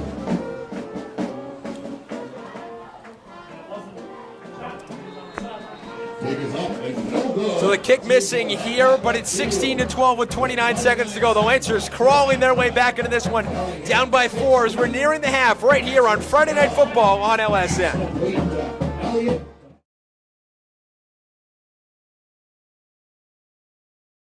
Back, folks, Greg, a wild sequence of events leading to that touchdown. I don't even know how to begin to describe that, right? So the Lancers get thwarted on yet another pass play interception deep in Bellingham territory. The whole thing is called back. A fight breaks out. The Bellingham Blackhawks give the Lancers the ball at the 10-yard line going in. The Lancers waste no time going to the air to find Hunter Murphy for a touchdown. And think about the momentum swing going into halftime right now, Javik. They were looking at maybe giving up another score going in, and now they're within 4 points. So the Lancers kicking this off here. Took all of 15 seconds on that drive, and a squib kick here. It'll be fallen on, and now it'll be picked up. Bellingham trying to get something going. They're stopped at the 31-yard line, stonewalled by a whole pack of Lancer defenders. Number 11, Brandon Murphy. So, Greg, 22 seconds until the half. Bellingham, lots of yards to gain. What do you think they're going with here? Well, I mean, I think everything runs through Enegbu, right? If you're the Lancers, you know this is great, and you've clawed your way back into this game. You really cannot allow the last 22 seconds. You can't let anything happen in the last 22 seconds to put this game back out of reach. And that big Lancers score set up by a huge interception by Brett Mortis, his second in as many games for the Lancers. Yep, So heady play. Kilduff coming to the line, one man up top. That's number 16, Christian Kelly. Has one reception tonight for 22 yards. They'll hand it off to Enigbu, trying to get something going. Feeds outside of the line and taken down at about the 38-yard line. An excellent play by Lancers defense. The whole key to keeping him at bay, you want to string him out, make him go wider and wider and wider, and allow your defense to pursue and get him. That's exactly what the Lancers did there. So 2nd and 5 now on the 5-yard carry, and the Lancers will get things going with 13 seconds left and a timeout by Bellingham as they're going to try and set up one last-second miracle play before the half. And if you're the Lancers, you know where it's going. Number 5, right? And Egbu is going to get the ball one way or another. And if you're the Lancers, you have to contain him. You have to contain that offensive line into the middle. You can't get pushed outside because then Enigbu has the clear path to just run right through and up the middle. Well, I think what you could see, too, here is you could see something over the middle short to Enegbu and let him do the rest after the catch. The Lancers haven't been able to tackle him in the open field all night. I think if you're the Blackhawks, that's what you do. And if you're Ron McCoy going into the half, you've had a tough start to the season, haven't really been a great first-half team. You're only down 4 points. No, and you feel good about the way you can win. I mean, this game is turned on its side. We were thinking it's a whole different one-sided affair for Bellingham, and that last drive for the Lancers kind of topped things off and got them right back into the game. So 13 seconds to go, 16-12. The Lancers will be down. Bellingham with the ball at the 36-yard line for 2nd down and 5. Ref blows his whistle. We're ready to go. One last play before the half. As they'll take it to the outside. Evan LaRoche with the carry. With 6 seconds left, he's tackled down at the 44, a 9-yard run. Ref blows his whistle on a timeout. Tyler Elliott. And number 88, Matt Azar. Matt Azar getting into the action there with the tackle. 4 seconds left with Bellingham calling a timeout as they'll try and get one last play in here. So the thing I can think of there, Jay, because they figured Lancers were going to key on Enegbu, see if they catch him off guard. Lancers are up to the task. I mean, you don't mind giving up a first down here. You got time for one more play. And they're still, 56 yards away from the end zone. Jack Padolano coming into the fold here for Nathan Thomason. With 4 seconds left, Bellingham calling the timeout. Remember, folks, coming up next, LSN at the half. We'll break down the entire first half, look around the TVL as well, and what's to come for the second half. This has been an exciting matchup so far here at Robert Adams Field. We started out with a great first edition of LSN Game Day. Lots of energy, lots of spirit, and it's translated into the games. The Lancers 12th man up on their feet all night long. You've heard the pep band throughout the broadcast playing their butts off, doing a great job. With 4 seconds left on the Lancers, down by 4. Bellingham trying to get one last thing going, and the big man, Dan Enigbu, coming out with Jim Kilduff under center. So Enigbu, snap back to him, hand up the middle. Enigbu trying to get something going. Can't get tackled. He's brought down around the first down marker, and that will end the first half. So, Greg, an exciting first half for the Lancers. Still with some work to do. Yeah, Javik, I'll tell you, if you're going to locker room Lancers, 2 things that you have they're going for you.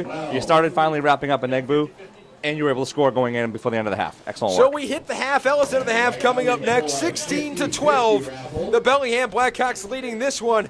For Greg Bernalt, I'm Javik Blake. Ellis in the half coming up next. 16-12. Bellingham leading this one at the half.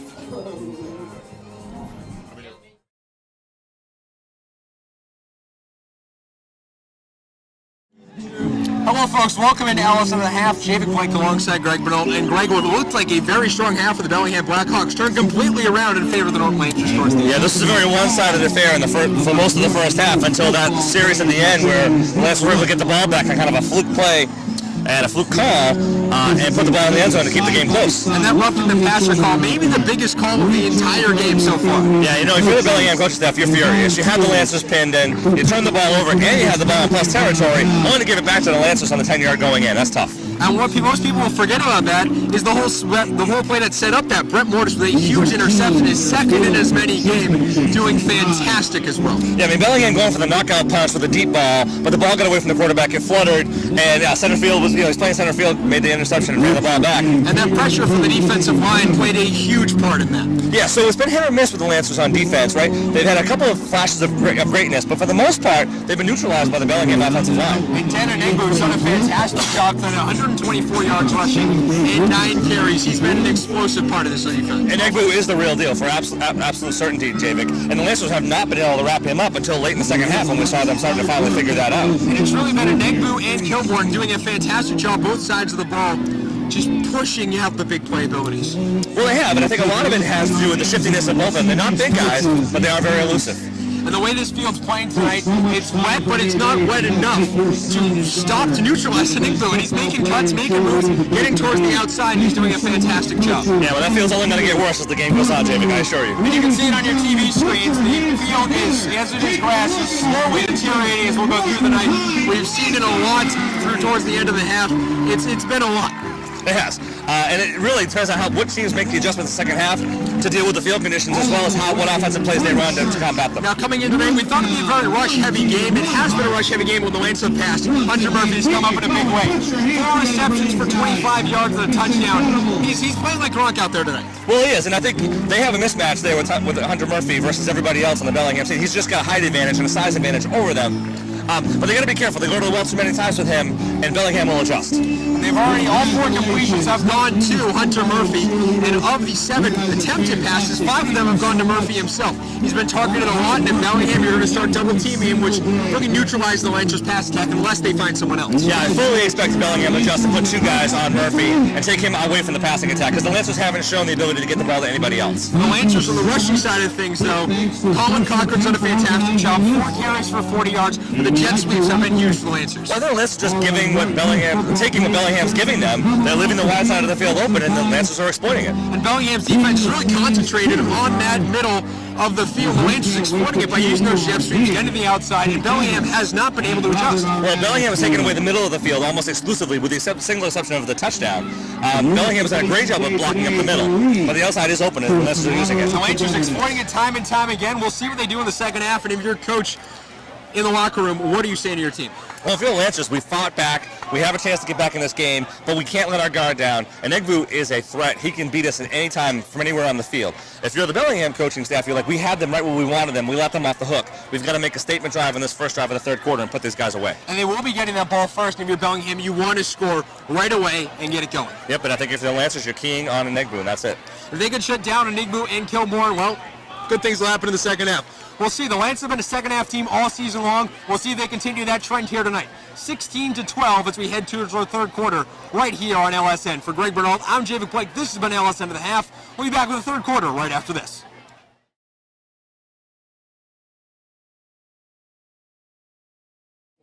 Hello, folks. Welcome back to Robert Adams Field. Javik Blake alongside Greg Bernal. The Lancers down by 4 in this one, 16-12. With Bellingham will get the ball to start the second half. And as we said at the halftime report, Greg, Tanner Negbu needs to be neutralized. He does. If you're the Bellingham Blackhawks, he needs to get on track again. That kind of corralled him late in the second quarter and kind of pinned him in. They got to get him back on track if they want to win this game. And the Lancers will kick this one downfield. Bellingham will take it around the 15-yard line. They'll bring this one up. Running towards the middle, hits his stride and tripped up at around the 35-yard line. Ball returned by number 16. So Jim Kilduff And the Bellingham Blackhawks will come out for the second drive of this series, and now a man down. Can't quite make out who it is. It might be Jack Padalano. It is Jack Padalano, the junior, holding his knee, and that is never a good thing.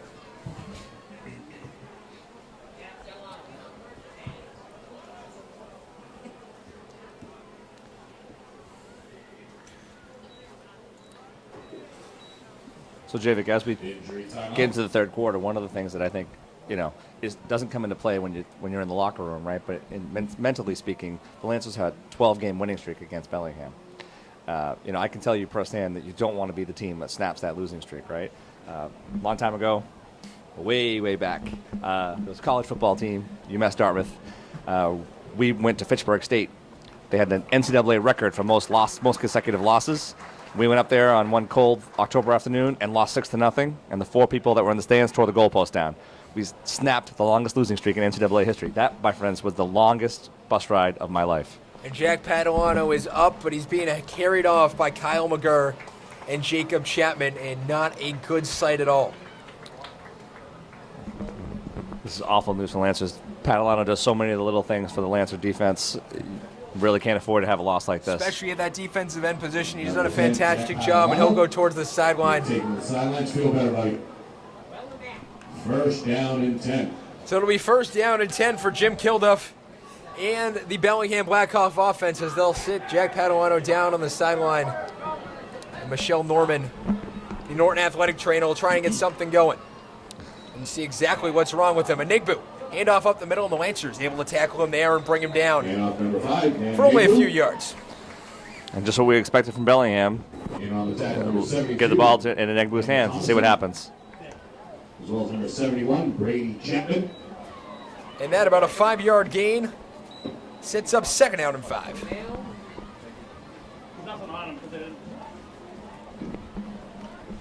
Kilduff breaking the huddle here for the Blackhawks Second down, about 6. as we're here in the third quarter. Kilduff hands it off to Enigbu up the middle, and he's wrapped down to the Lancer defensive line, showing up big there. Big Blue stopped. And again, Bellingham now went to a spread formation, just kind of spread the Lancer defense out, thinking they'd get some room up the middle for Enigbu, but the Lancers were wise to it. And on the stop, number 71, Brady Chapman. No gain there, and now it's third down It's a third down and about 6 to go. The 5th third down conversion attempt of the night for the Bellingham Blackhawks. They're currently 2 for 4, operating at a 50% clip. Again, Kilduff coming to the line, 3 wide receivers at the bottom of your screen, 2 up top. Look for some motion here. Kilduff doesn't have any motion, drops back, looks to pass. This one completes and immediately hit for a first down. Pass complete, number 16, Christian Kelly. And there's Bellingham trying to get the ball into someone else's hands besides Enigbu. You can't. The Lancers have definitely begun to key on him. Right at the Bellingham has to find other places to get the ball, and they did on that play. Blackhawks. So Christian Kelly picking up his second reception of the night. Jim Kilduff getting his third completion of the night. 9:23 left here in the first quarter. In the third quarter, 16-12 in favor of the Bellingham Blackhawks. They'll break the huddle with Dan Haddad and Jim Kupiak. John Kupiak in his 6th year as offensive coordinator, calling the plays from the sidelines. Once again, they'll go in the shotgun formation with lots of wide receivers. He'll go under center, 3 wide receivers at the bottom of your screen, 2 up top, and all sorts of whistles here. Timeout, Bellingham, Javik. Bellingham an early time for a timeout as well. There's a lot of confusion on that play. The quarterback couldn't get the play call from the sideline, and he ran a quarterback sneak. To his credit, he called his own play, but Bellingham called timeout to prevent a short gain. And great news for Lancer fans. Jack Padalano up and walking on the sideline. Looks to be okay. Or at least able to walk on him, which is what we were fearing he couldn't before. Kilduff under the line, hands it off to Enigbu up the middle, and he's wrapped up and breaks all 5 tackles. And gets pushed out, breaks a form of Lancers. Another Lancer As foul. Enigbu gets it going, and another man Big down. Push out of bounds. Looks like it's 23. Injury timeout. It is number 23. Sean McNichols. We saw lots of cramping from the Lancer running backs last game. Looks to be no different tonight as he'll go down with what looks like a cramp as Michelle Norman trying to stretch him out over there. And so what I liked about that last play, Javik, was while although they didn't make the initial tackle, the first defender didn't make an initial tackle, he was able to wrap him up long enough for the pursuit to get there and limit Enigbu to just a 1-yard gain. In the first half, that kind of play went for 10 or 12 yards every time. So excellent adjustment by the Lancers here. And John Kupiak, the offensive coordinator for the Bellingham Blackhawks in his 6th year with the program, previously a running back coach at Bellingham and an offensive coordinator at Uxbridge. But an interesting thing about him, he played 5 years at Navy on the club team and was a 3-time base champion as well. Is that right? That is right. For the Navy midshipman, John Kupiak, in his 6th season, 5 years on the Navy club team while he was at the U.S. Naval Academy in Maryland. And that explains why they run the ball so much.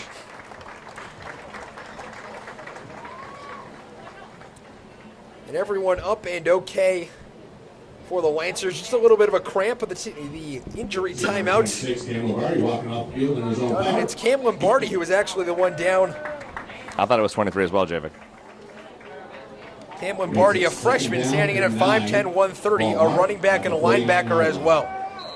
49-yard line, second down and 9 to go. Kilduff with Enigbu motioning down, able to sidestep some tackles, able to get by one Lancer and wrapped up and tackled at the 46-yard line for a 5-yard gain. Much better work by the Lancer defense here to start the second half, Javik. Good pursuit. Excellent work keying on Enigbu. Do think that the Bellingham got away with a holding there on the outside, but... And now it's third down. 8:25 left in the third quarter. 16-12 the score. Bellingham out in front. Norton crawled back in this one. They were down 16-6 at one point. Crawled back with a Hunter Murphy 10-yard touchdown pass for Tyler Elliott. The extra point missed. But the Lancers at 5 of 10 on the season on extra points. Shane Palermo motioning to the top. They'll run this up the middle, and he's stopped. Looks like he might be short of the yard to gain. We'll have to see where they mark it. And based on the referee's initial spot, it looks like he is short, Javik. And it will be fourth down. Kilduff with the carry. Mark shy of first down. Kilduff with what looks like a 3-yard gain. Sets up 4th and 1. They'll push the line, and lots of flags on the ground there as Kilduff is thrown back. Quick no-huddle offense there. I think they were trying to catch the Lancers sleeping, right? And get a quick, 6 inches, which is all they needed. And we'll see what the flag is here, though. Bellingham Blackhawks clapping there, which means can only mean one thing. False start on the Lancers. Yeah, certainly an encroachment penalty by the Lancers. Lined off in the neutral zone. Oh, face mask. Should be a face mask on the defense. And a face mask on the Lancers means 15 free yards.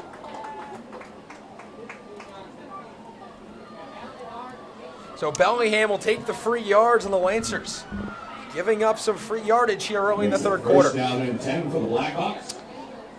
Ball marked. It's a costly penalty at fourth down.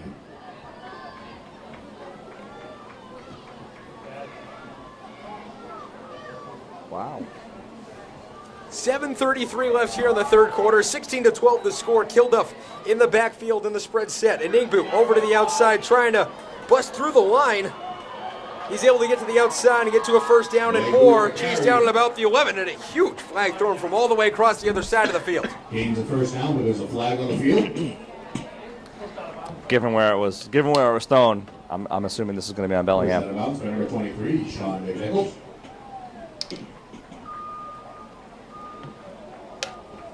So Sean McNichols able to push Enigbu out of bounds. We'll have to see what the call is here. Well, we know one thing about this crew. It's going to take a while for them to tell us. They haven't been calling a whole lot of penalties here tonight. The Lancers 4 for 55 and Bellingham 4 for 40. And judging by where all the players are standing, they're assuming this play's coming back. And it will be coming back. Holding on the offense. So holding on the offense pushes them back 10 yards. And that wipes away the big Enigbu carry.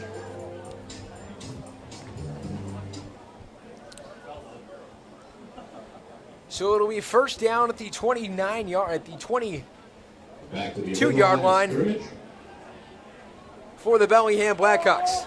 Lancers with some 4-3 defense and all sorts of whistles here. What looks to be a timeout.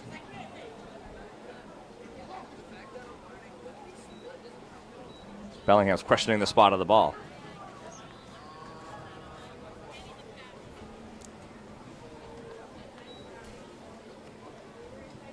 Guess what's going to be a 1st and 8, Javik? So a 1st and 8 here. So make it first down and 8.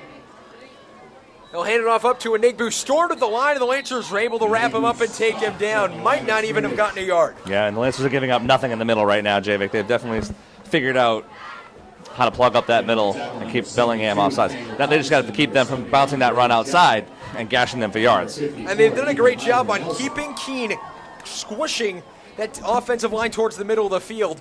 So the only thing Enigbu has to do is get to the outside, which enables those linebackers to get to him. So second down and 8 at the 27-yard line after Enigbu held to no gain. So after 114 yards in the first half, held to only 20 on 5 carries in the second half. They'll hand it off to Enigbu. Runs to the outside, able to elude one tackle, and wrapped up and taken down about the 21. And so to free up Enigbu this time, they went with a fake option left. Inside handoff to Enigbu, who just bounced that ball outside.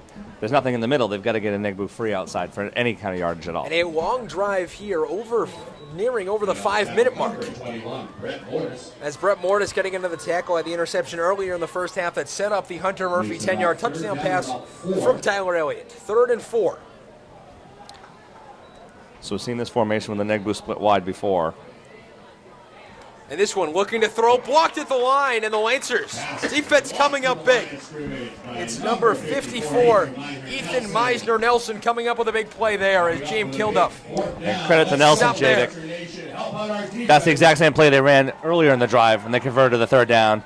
And Nelson was up to it, knew where the ball was going, leaped up and blocked the pass. So Meisner-Nelson done a great job so far, but now a big 4th down play. The Lancers' 3rd down conversion defense has done fantastic. They're now 14 of 35 on the season on 3rd down conversions.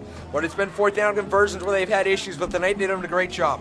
0 for 2, allowing Bellingham a 4th down conversion. And on the last few 4th downs, quarterback has kept the ball instead of giving it to Enigbu. They have Enigbu right next to him, and he'll drop back. Looking for someone to throw it to. Will take it himself. Rolling to the outside, trying to get some yards. It'll be called. Cochran who stops him. Is it short of the line to gain? Let's take a look. Let's stop the ball. And it looks like it'll be a 1st down. And again, Javik, no secret at all. Bellingham they're not hiding anything. On 4th and short, quarterback keeps the ball almost every time so far today. Quarterback has kept the ball. This time he kind of held it and did a delayed draw. It looked like he might have been rolling out to throw it. Maybe just couldn't find a wide receiver and decided to roll it back out to the outside. But if you're the Lancers, you don't want Bellingham to score here. No, this is a very important drive here to start the second half, right? I mean, the Lancers moved the ball well at the end of that second quarter, but Kilduff coming to the line, one wide receiver up top. It's Christian Kelly. And another timeout here. It's an official timeout. And this time on Bellingham using their 2nd timeout already, only 6 minutes into the 3rd quarter. And that probably shows you how much they value getting points on this drive, Javik. They want to get it right. They're going to use as many timeouts as they need to make sure that they execute properly down in the Lancer red zone. Well, if you're Bellingham, if you score here, convert the 2-point conversion, you're up by 3 scores with just under a quarter and a half to play. Yeah, and the Lancers don't have a quick strike offense, really, so to speak. They're more of a kind of grinded out on the ground team, so that definitely bodes well for them. If anything, the Lancers are more of a 3 yards in the cloud of dust team than an air raid offense. Yeah, and today it's more like 8 yards in the cloud of dust with the jet sweeps. But yes, absolutely right, Javik. And the jet sweeps have been working all night long for them when they get the ball back. If they get the ball back at this point, it's been a long drive from Bellingham as they look to hand this off to Enigbu, and he has it, trying to get the outside corner. And he's able to elude one tackle, elude another, 3 straight tackles, and he drops it. We'll see who gets it. Might have rolled out of bounds. And a freakish moment there from Dan Enigbu. So Lancers did almost everything perfect on that play, Javik. They strung Enigbu out wide, forced him to go wide. They just missed 2 tackles and allowed him to get free. And if not for the fumble, he may have gone in. So Dan Enigbu, an uncharacteristic fumble. He has 16 carries for 144 yards here tonight. The Norton cheerleaders in the Norton student section, the 12th man, calling themselves the Castle. We talked to their head, Joey Giuliano, before tonight's matchup. They're getting ready for it here on a 2nd and 3. They'll hand it off to Enigbu once again, able to elude one tackle, cuts back, and he's tackled down by 5 different Lancers. Yep, excellent pursuit by the Lancer defense there. Again, first guy's not bringing him down, but slowing him up, waiting for the other teammates to come finish him off. Able to gain 1 yard on the play, so it'll be 3rd down and 2. And on the tackle, number 34 makes the card and a few of his friends. Nate Tacard getting that tackle there. Leads the linebackers with 11 tackles on the season, and he's really been using his size all season to get into that backfield.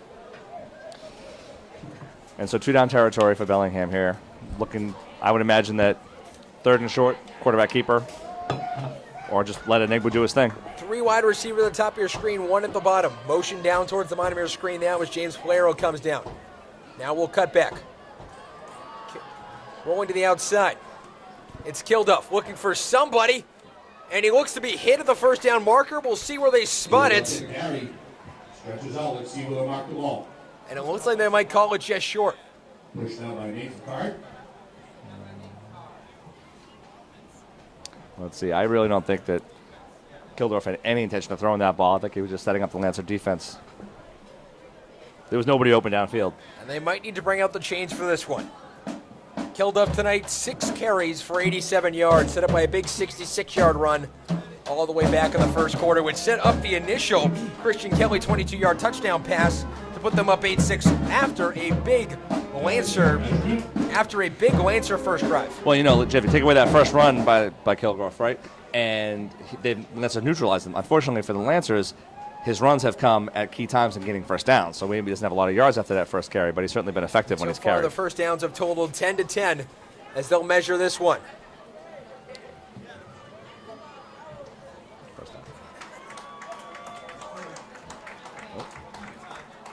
And we're waiting for the signal from the official, and they'll get a first down. So first down here on a new set of downs here deep in Lancer territory, in a drive that's taken up almost 3/4 of the third quarter. 4:10 left, a 6-minute and 50-second drive. And a timeout now by the Norton Lancers. I mean, this is a double prong. This is a double win, a win-win for the Bellingham Blackhawks, right? Not only are they about to score points here, but they've also taken a lot of time off the clock. It's exactly the kind of drive they wanted to start this third quarter, Javik. So we'll see how the Lancers defend this after this short commercial break. 4:10 left in the first quarter, then the third quarter. 16-12, the Lancers are down.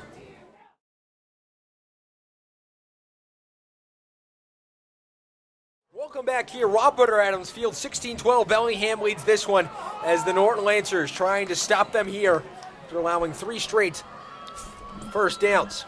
They'll hand it off to Enigma, who's been neutralized right there, and lots of flags on the line as he's wrapped up. Flags on the play. Lancers clapping. Looks like a holding call on Bellingham, Javik. Number 71, Brady. Bellingham's already been hit for 5 penalties for 60 yards, a 6th one here. And number 32, Harrison. Push him back a whole lot here. And they really can't afford to self-destruct down here in Lancer territory. The drive has been great. It's taken up most of the third quarter, but if they come away with no points, they let the Lancers right back into this. It already is 1st and goal inside the Lancer 10. And it will be. Holding will push him back 10 more yards. 1st and goal from the 18, Javik. And they'll try and get something going here. Now a lot more yards to go, but 7 minutes have ticked off the clock. A long drive, turning even longer for the Bellingham Blackhawks. If you're the Norton Lancers, you can't let them score here. If you're down 1 score after this drive, that has to be the best thing for momentum in this game. Absolutely, Javik. This is a critical series right here. Kilduff takes the snap, stays in the pocket, looks to fire it over the middle. And they'll call it complete, and Coach McCoy in the sidelines looks like he was calling it for the incomplete. But Christian Kelly will grab that one. 23, Sean McNichols with the tackle. It's hard to tell here if that ball hit the ground or not, but Coach McCoy had a much better view of it than I did, and he was certain to hit the ground. This one will go to the 8-yard line, a 10-yard completion, as Christian Kelly gets his 3rd reception of the night.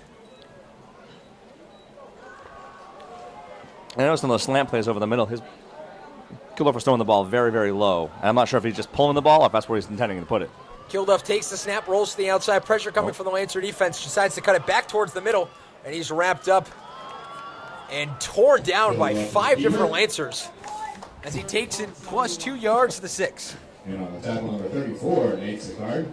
If you're the quarterback for Bellingham, you have to ask yourself, was it worth it? For a 1.5-yard gain? 3rd down and goal. 3rd down and goal from the 6-yard line.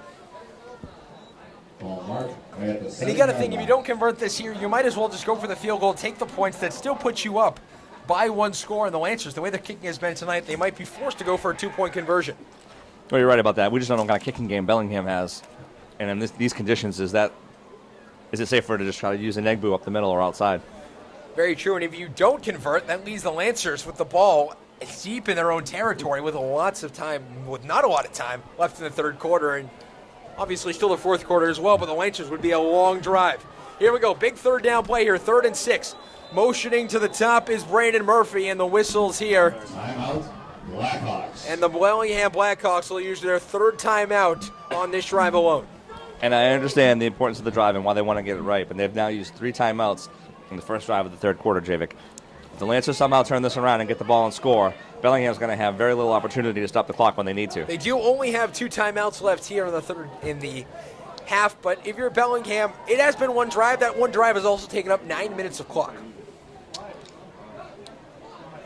And again, though, you got to think about what happens in the fourth quarter if they don't convert here, right? So they're taking a huge gamble by using these timeouts now. If the Lancers get the lead and they need to stop the clock later on, they won't be able to. They're 4 of 8 on third down conversions. This will be their 9th attempt of the night. The Lancer defense, they've done good on the third down conversion. They've done very good this half. A lot of changes to stop Dan Enegbu.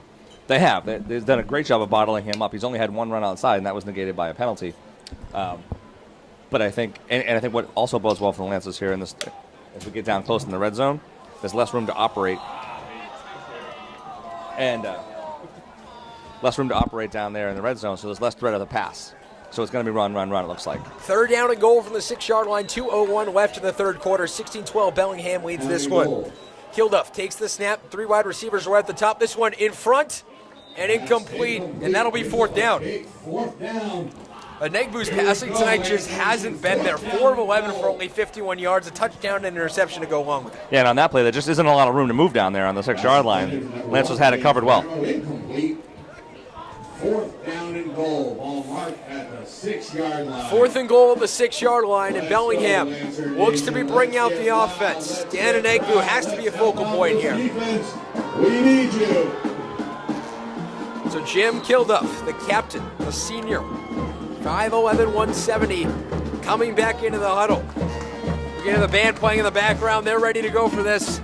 The student section ready to erupt if the Lancers can stop this here. Fourth and goal, 16-12. No one in the backfield. He's all alone, looking for someone. Almost a sack. And now it's Ethan Meisner-Nelson sacking it as he fumbles it on the ground, and the Lancers stop it, and they'll get the ball back. And a first down as well. And the Norton Lancers get it back. 1:47 left in the third quarter, and a huge defensive step. I mean, that is an incredible turn of events for the Lancers to come up big on fourth down after letting Bellingham march right down the field for most of that drive and taking the entire third quarter off the clock. To stop them at the doorstep is huge for the Lancers. Now if they can capitalize on offense, we have ourselves a different ballgame. They're still down by 4. Yes, it's 95 yards, but they are still down by only 4 here. I'll be interested to see what they do on offense here in the third quarter, what adjustments they've made. We know what worked in the first half. We know what didn't work in the first half. It'll be interesting to see what changes they make. So if you can, this is one of those drives, though, where you cannot waste that drive. They've got to get some points here. Your defense gave you the ball, kept Bellingham off the scoreboard. Got to capitalize. 1:47 left in the third quarter. The Lancers getting the ball back for the first time in this second half. First down and 10. Jet sweep towards the bottom of your screen. And he's hit by his own player as Tyler Elliott as he's dropped in the backfield. An inauspicious start to the first play of the third quarter for the Lancers on offense. So the Lancers will try and get it going again. Able to gain a yard there. It's 59 yards on the night.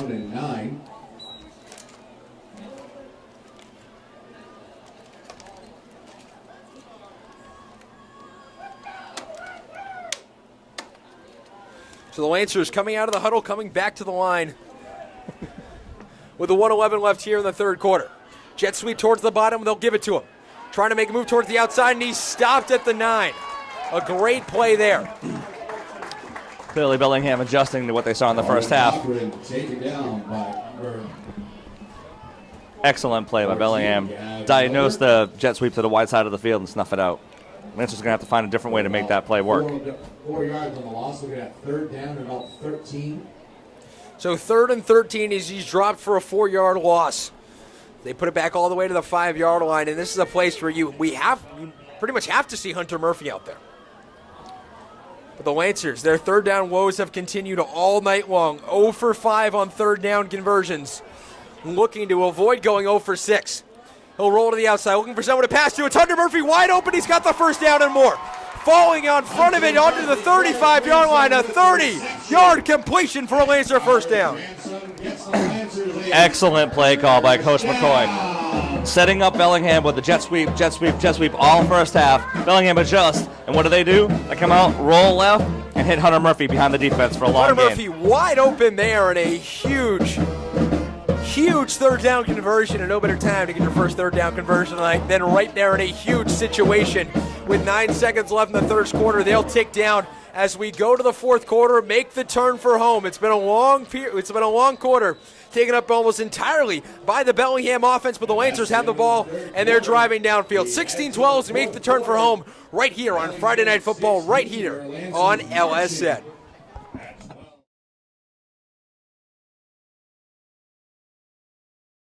Folks, fourth quarter, Lancers with a first down and 10 at the 35-yard line, set up by a huge Hunter Murphy completion. Elliott looking to bring this one up the middle. He gets some room, gets through the hole, and gains about 5 yards, and lots of flags. Lots of flags there. Should be a face mask, which means Lancers get 10 more yards.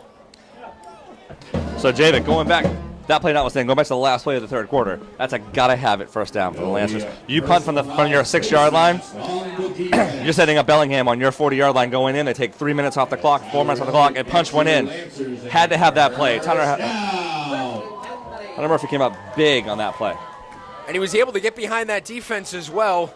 And now a 15-yard penalty sets the Lancers up huge in Bellingham territory. This is the same thing we saw at last home game against Holliston last time they were on Friday Night Football on LSN. The Lancers will take advantage of penalties. And penalties will kill you as an opposing team. They'll take what you give them. Bellingham's willing to give it to them. They'll motion McNichols up to the top. He'll run it to the outside, trying to gain the corner. He does get some room and more time. It's a first down. Pass to Nigbu. Cutting back and gets down to about the 20-yard line for a Lancer first down. And now they're rolling on all cylinders. And you can feel it, Javik. The Lancers definitely they feel like they've got something here. Huge run by McNichols. And very little resistance for Bellingham as he got around the corner for a 23-yard gain. A 16-yard gain there. Makes it first down and 10 for the Lancers at the Bellingham 28. That one actually a 17-yard rush. Yeah, check that. I gave him credit for the roll after the hit. So the score here, 16-14. Elliott looks to be taking himself on the quarterback keeper on the outside. The quarterback keeper tripped up by number 52, Zachary Gabriel.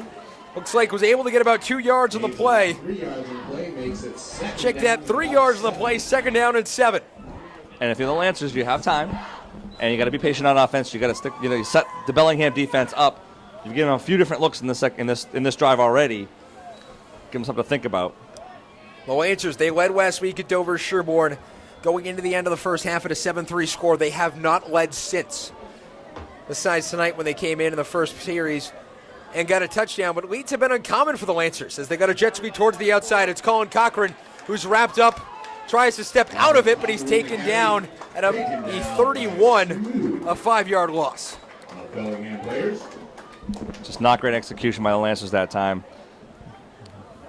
Allow penetration into the backfield and blow up that jet sweep. And that will bring up a 3rd and 8. Third down coming up for the Lancer offense. My apologies, that'll bring a 3rd and 13. The ball at the 31-yard line. And Greg, could you say the Lancers have become predictable in offense with the jet sweep? Well, I think it's working for them, right? It's worked all day, so they keep working on it. But it's only a matter of time before Bellingham finds a way to adjust to it, and they've blown it up a couple times here in the second half. The motion, McNichols back towards Elliott as he looks back to pass, throws over the middle, has a wide open man, able to cut once, dives forward, and gets it to about the 12-yard line, a 19-yard completion. And so you asked the question, are the Lancers becoming predictable on offense? And I say no. They've been going to Hunter Murphy exclusively through the air, and here they hit Sean McNichols over the middle, wide open, nobody even covering him. They're all focused on Hunter Murphy. So a little variation on what they've been doing on offense here, keeping Bellingham on his toes. Ball marked to the 14-yard line of the Lancers, making a lot of headway. Started back at their own 5-yard line, if you remember. This one, Elliott trying to bring it back up the middle, barely gets back to the line of scrimmage. But this drive for the Lancers, you said they didn't have a strict strike offense. Well, it's showing up now. Well, it certainly has in this period, Javik. I think I see a rhythm here. Like they use the quarterback keeper to keep the defense off balance, keep the linebacker sucked in, which allows the middle of the field to be open. So if they go play action and throw over the middle to McNichols or to Hunter Murphy, they got an opening there. Second down and 10 for the Lancers. Ball placed at the 14-yard line. There's no gain there for Tyler Elliott. You have DePina and McNichols at the bottom of your screen. They'll fake the throw to Cochran over the middle. It's up in the air. And a dangerous play. Incomplete. And center number 9, Joe Ranieri. Joe Ranieri trying to get his first reception of the season for the Lancers. And it looked like Tyler Elliott left a man wide open on the bottom of your screen. Yeah, I think he had a man on the left side of the field. And not that Ranieri wasn't open. The pass wasn't there. It was just it took a perfect throw to get it to For him. your Lancer offense. 3rd down and 10 now. Yeah, it's 2-down territory, Javik. It's Without a doubt, Greg. It's 7:54 left in the 4th quarter, 16-12. You got to make it here. And Hunter Murphy is a slot receiver in this set. They'll motion Cochran to the top of your screen. Fake the handoff to him. Looking for Murphy instead over the middle to Cochran. He'll get it sliding down about the 4-yard line. Let's see where they'll mark the ball. Sean McNichols, another great catch here. sliding catch. Was it enough for a first down, Javik, is the question. And could he have kept his feet? For a Lancer first down. And it will be a first down for the Lancers. They're marching down. Now 1st and goal at the 4-yard line. And the Lancers getting ready to go in this place, ready to erupt with the Lancers only 3 yards away. 81 yards in the night for Tyler Elliott, and most of it coming by way in the second half. Elliott flying up the middle, trying to get it in, and they'll mark him down at about the half-yard line. One referee saying touchdown, one marking it down short. And we'll have to see what they do. This is unsurprising. The referee's not on the same page. Looks to be down to the half-yard line, but we'll have to wait for an official signal. Well, if one referee saw him get in, I think that's the question, and there it is. And they will. They say it's a touchdown, and the Lancers take the lead 18-16, and boy, it's getting interesting. 7:17 left. Tyler Elliott getting that one in. You know, if we had a pylon cam, Javik, we could have told if he was really in or not. The Lancers will go for a 2-point conversion here. The score here, 18-16, and they're trying to get some extra points. Such a huge play here, Javik. I mean, touchdown, fantastic. Lancers finally have the lead again.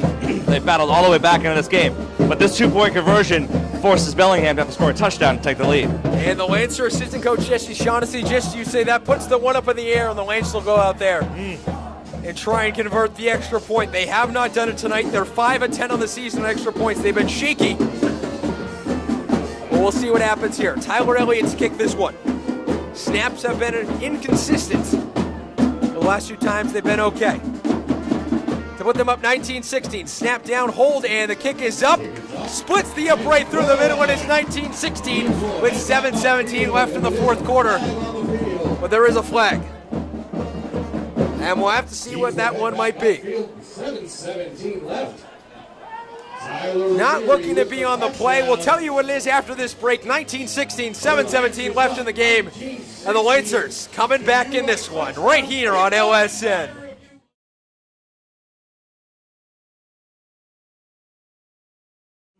Welcome back here, Robert Adams Field, the Lancers, with Tyler Elliott's 4-yard touchdown run, eclipsing 70 yards on the night. The Lancers having a big comeback here. They were down 16-6 in this one, have scored the last 13 points. And the Lancers are kicking off the 50-yard line, thanks in part to a personal foul from the Bellingham Blackhawks. I mean, that insult to injury, Javik. Not only has Bellingham imploded, giving up the lead to the Lancers, but then on the extra point, they get a personal foul penalty, a cheap penalty, 15-yard penalty. Now they're going to be pinned deep in their own end zone with a long field, 7 minutes left, down 3. Bellingham not doing themselves any favors tonight. But one name for you that's going to show up on offense, Dan Anigbu. He's shown up all night long, and he's going to try and show up here again. This one's kicked off downfield. A squib kick taken at about the 6-yard line. They'll bring it up. Almost slipped for a minute, and he's tackled at the 15, and now 85 yards to go, and 7 minutes and 12 seconds to do it. You know, and Javik, I'm not a big fan of believing that momentum carries you in games like this, but in this case, you can clearly see the body language of the Bellingham players versus the body language of the Norton players. It's night and day from where we were in the second quarter. But James Kilduff and Dan Anigbu trying to end this 13-game losing streak that Bellingham has against the Norton Lancers. 2005 was the last time they've won. This just sets up as well for an exciting Thanksgiving Day matchup. Kilduff behind the line here. Hands it off up the middle, and a swarm of Lancers wraps up Enigbu as he barely gets back to the line. And off to Enigbu. Yep, the Lancers have absolutely shored up the middle of their defense in the second half, bottling up Enigbu. But remember, they can't fall asleep, Javik. Enigbu can explode at any time and get out. Once he gets outside, he's hard to bring down. Second down and 10. Lancers and Blackhawks, just a matchup that always invokes exciting games. Will look to be a shootout early. This one has turned into very much a great football game and just leads to the second great matchup between these two teams. Last year you had the Thanksgiving Day matchup, which was a 38-35 craziness game that was scored a touchdown in the final 38 seconds to give the Lancers the victory. But Bellingham has the ball in this one. Hands it off to the outside to Enigbu, and he's wrapped up. Looked to break a tackle, but he's wrapped up after a few-yard gain, and the clock continues to tick down. And while he only got a couple yards, that's exactly what I was talking about. He is slippery. You can't give him an inch. He'll slither through a crack and break free. Third down for your defense. Come on, Lancer 4 yards Nation. on 3 yards on the play. It'll be third down and 7. And it'll bring up third down, a big one. 4-9 tonight is the Bellingham Blackhawks. And you got to remember, folks, they've used all 3 of their full timeouts. They have 2 30-second timeouts left here in this half. That's what we were worried about when they were calling timeouts in that long drive in the third quarter, for which they got no points, Javik. Now they're down 3 points, time running out, and they can only stop the clock twice more. 5:44 left in this one, 19-16. The Lancers with a 3-point lead. Big third down play. Kilduff draws back, looks to someone to pass to. Pressure for the Lancers. Dolan Wilkie over to the outside. He's hit, able to elude that tackle, and he's wrapped up right near the first down marker.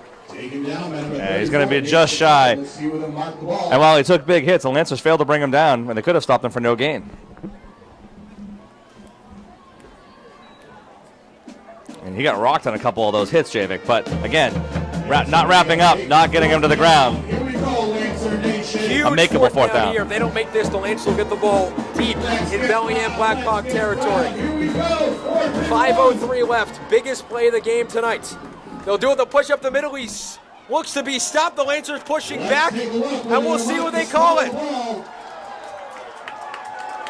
It looks like they've stopped him short of the first down marker. We'll look for the official signal. And it's going to be a turnover on downs. The Lancers get the ball back on the biggest play of the night, and they'll stand 19-16 with the ball back here late in the fourth quarter.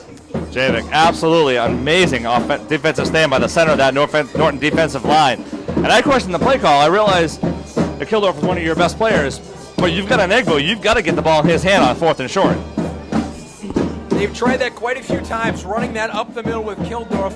The only problem is that Lancer defensive line has the size, has the advantage to push him back, and that's why they're 1-5 tonight. And they didn't fool anybody with the play call. Lancers knew exactly what was happening, and they were ready for it. And Brady Chapman with the huge stop there on 4th down. The Lancers student section standing strong on their feet. They went wild after that 4th down stop. The Lancers trying to get some more points here and pad to that lead as well. Well, now you're in trouble if you're the Bellingham Blackhawks. You have 2 timeouts left. You can stop the clock twice more. This is where you do clock management. Timeout, Lancers. The Lancers will take a timeout here. 4:48 left in the fourth quarter. We'll take a short break. 19-16, and the Lancers in control of this one late.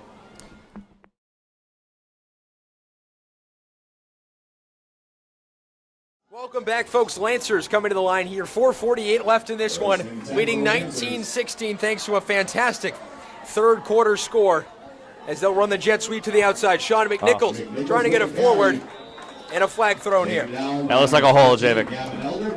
So this is what we were trying to talk about before. With only 2 timeouts left for Bellingham, they can only stop the clock. When you're thinking about clock management, you can control how fast you move on offense, but you can't control how fast the other team moves on offense. That's why you need to keep your timeouts. Now Lancers help them out with a penalty here. It's going to be holding on the offense. So holding on the offense will push him back 10 yards, create a first and 20 situation here from the 34-yard line. And so again, I would be very surprised if the Lancers put the ball in the air.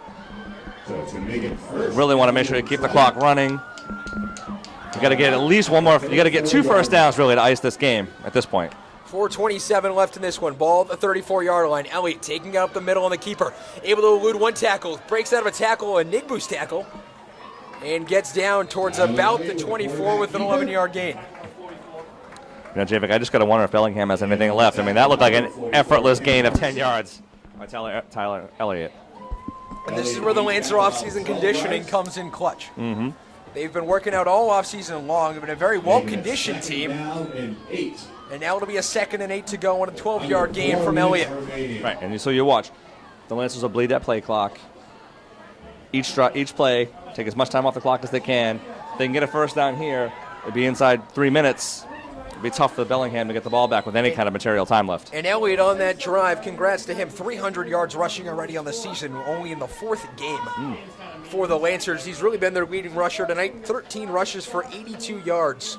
And we haven't talked about it, Jerry, but he's done a heck of a job throwing the ball today, too. He's been on target with most of his throws. He has been 7 of 14 for 81 yards. Quite the change from last week, as we'll try and shake this to the outside. Able to elude 1 tackle as he's wrapped up by Enigbu after a gain of only 2.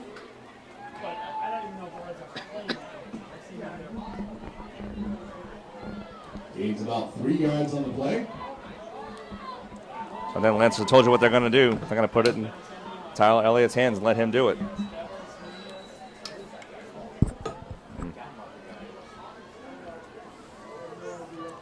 So the ball's placed at the 27-yard line. About 3rd down and about 7.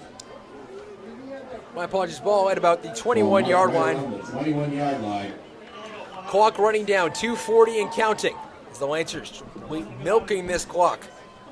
And Bellingham not calling a timeout because they're thinking on their end, if we can stop them here and get the ball back, we still have about a minute and a half left with all of our timeouts. Lancers 2 of 8 on 3rd down tonight, trying to get something going. They'll hand it off up the middle, and they'll gain a few yards here. And they'll definitely have to go for this on 4th down. And there's a timeout from Bellingham. And up the middle. There'll be a timeout. Bellingham. So Bellingham will take a timeout and a 4th down opportunity for the Lancers coming up here. Yep. And if they don't get this, it's still a long field for the Bellingham Blackhawks. Well, you're exactly right, Javik. So this is exactly how Norton wanted it to play out. A first down here finishes the game. If they don't get the first down, at least they know that Bellingham has to drive over 80 yards for a win. So we'll see what they do here. McNichols at the bottom of your screen, Cochran in the slot up top. It'll be Joe Ranieri as Tyler Elliott runs to the huddle of the play. Nate Sakar to the left of him on 4th down conversions tonight. The Lancers 1 of 3. Trying to go 2 for 4 here tonight.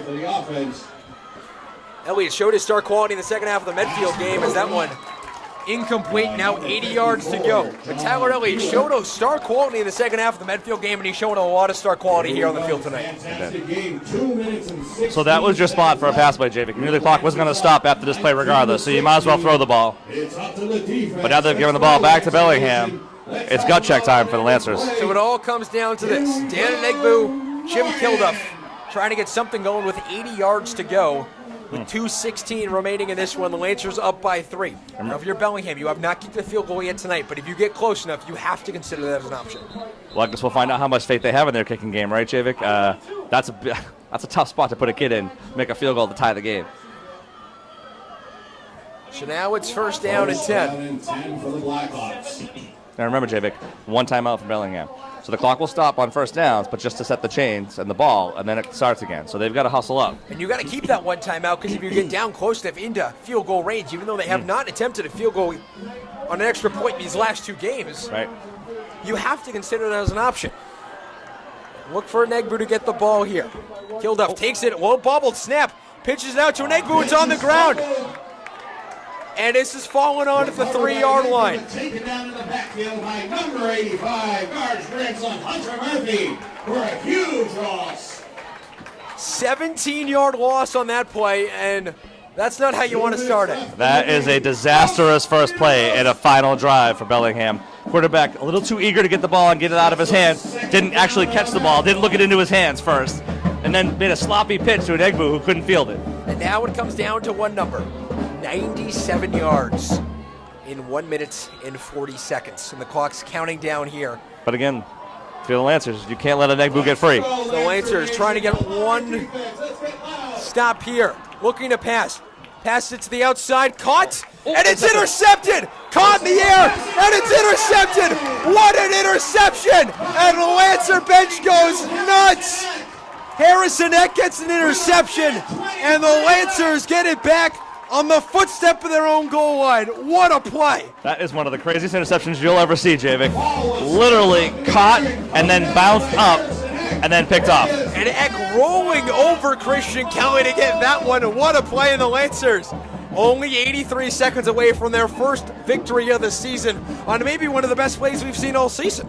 That was a fantastic play by Harrison Eck. Staying alive, really, is all it was. And, you know, if that receiver held that ball for even a split second more, he's down. But he never corralled it fully. And they'll look to need the football here. Bellingham can't stop. They can stop the clock once. The ball at the 6-yard line. They'll knee it here. And the clock will continue to run down. A timeout called by Bellingham, their final timeout of the game.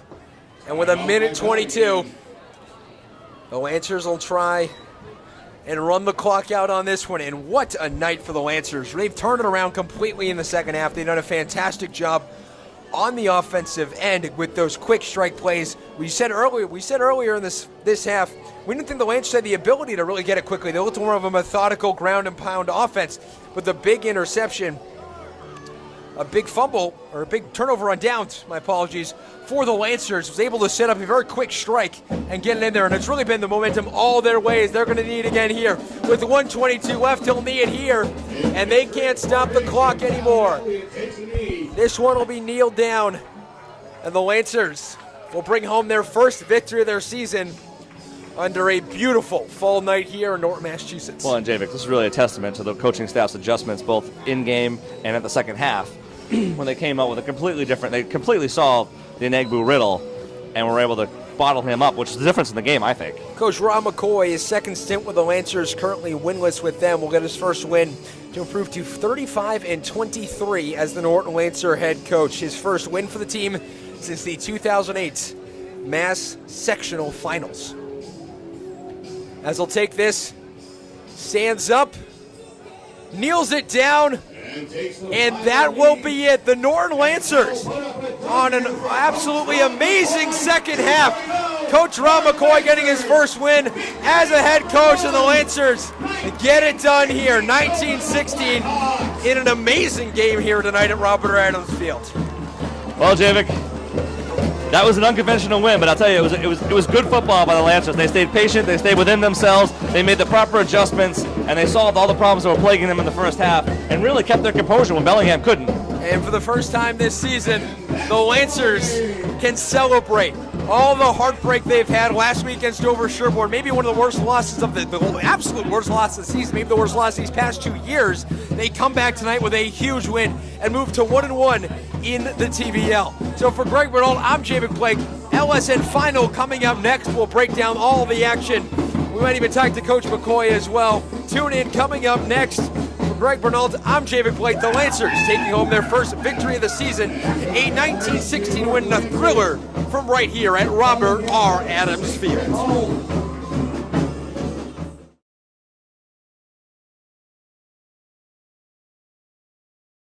Hello, folks. Welcome to LSN Final. Greg, the Lancers finally getting that first victory of the season. A huge 19-16 comeback win against the Bellingham Blackhawks. Yeah, I mean, great for them to get off the schneid, but I also like the way they did it, right? They stuck with their game plan. They stayed patient. They kept their composure when Bellingham fell apart, and that really is the key to the game, right, in my opinion.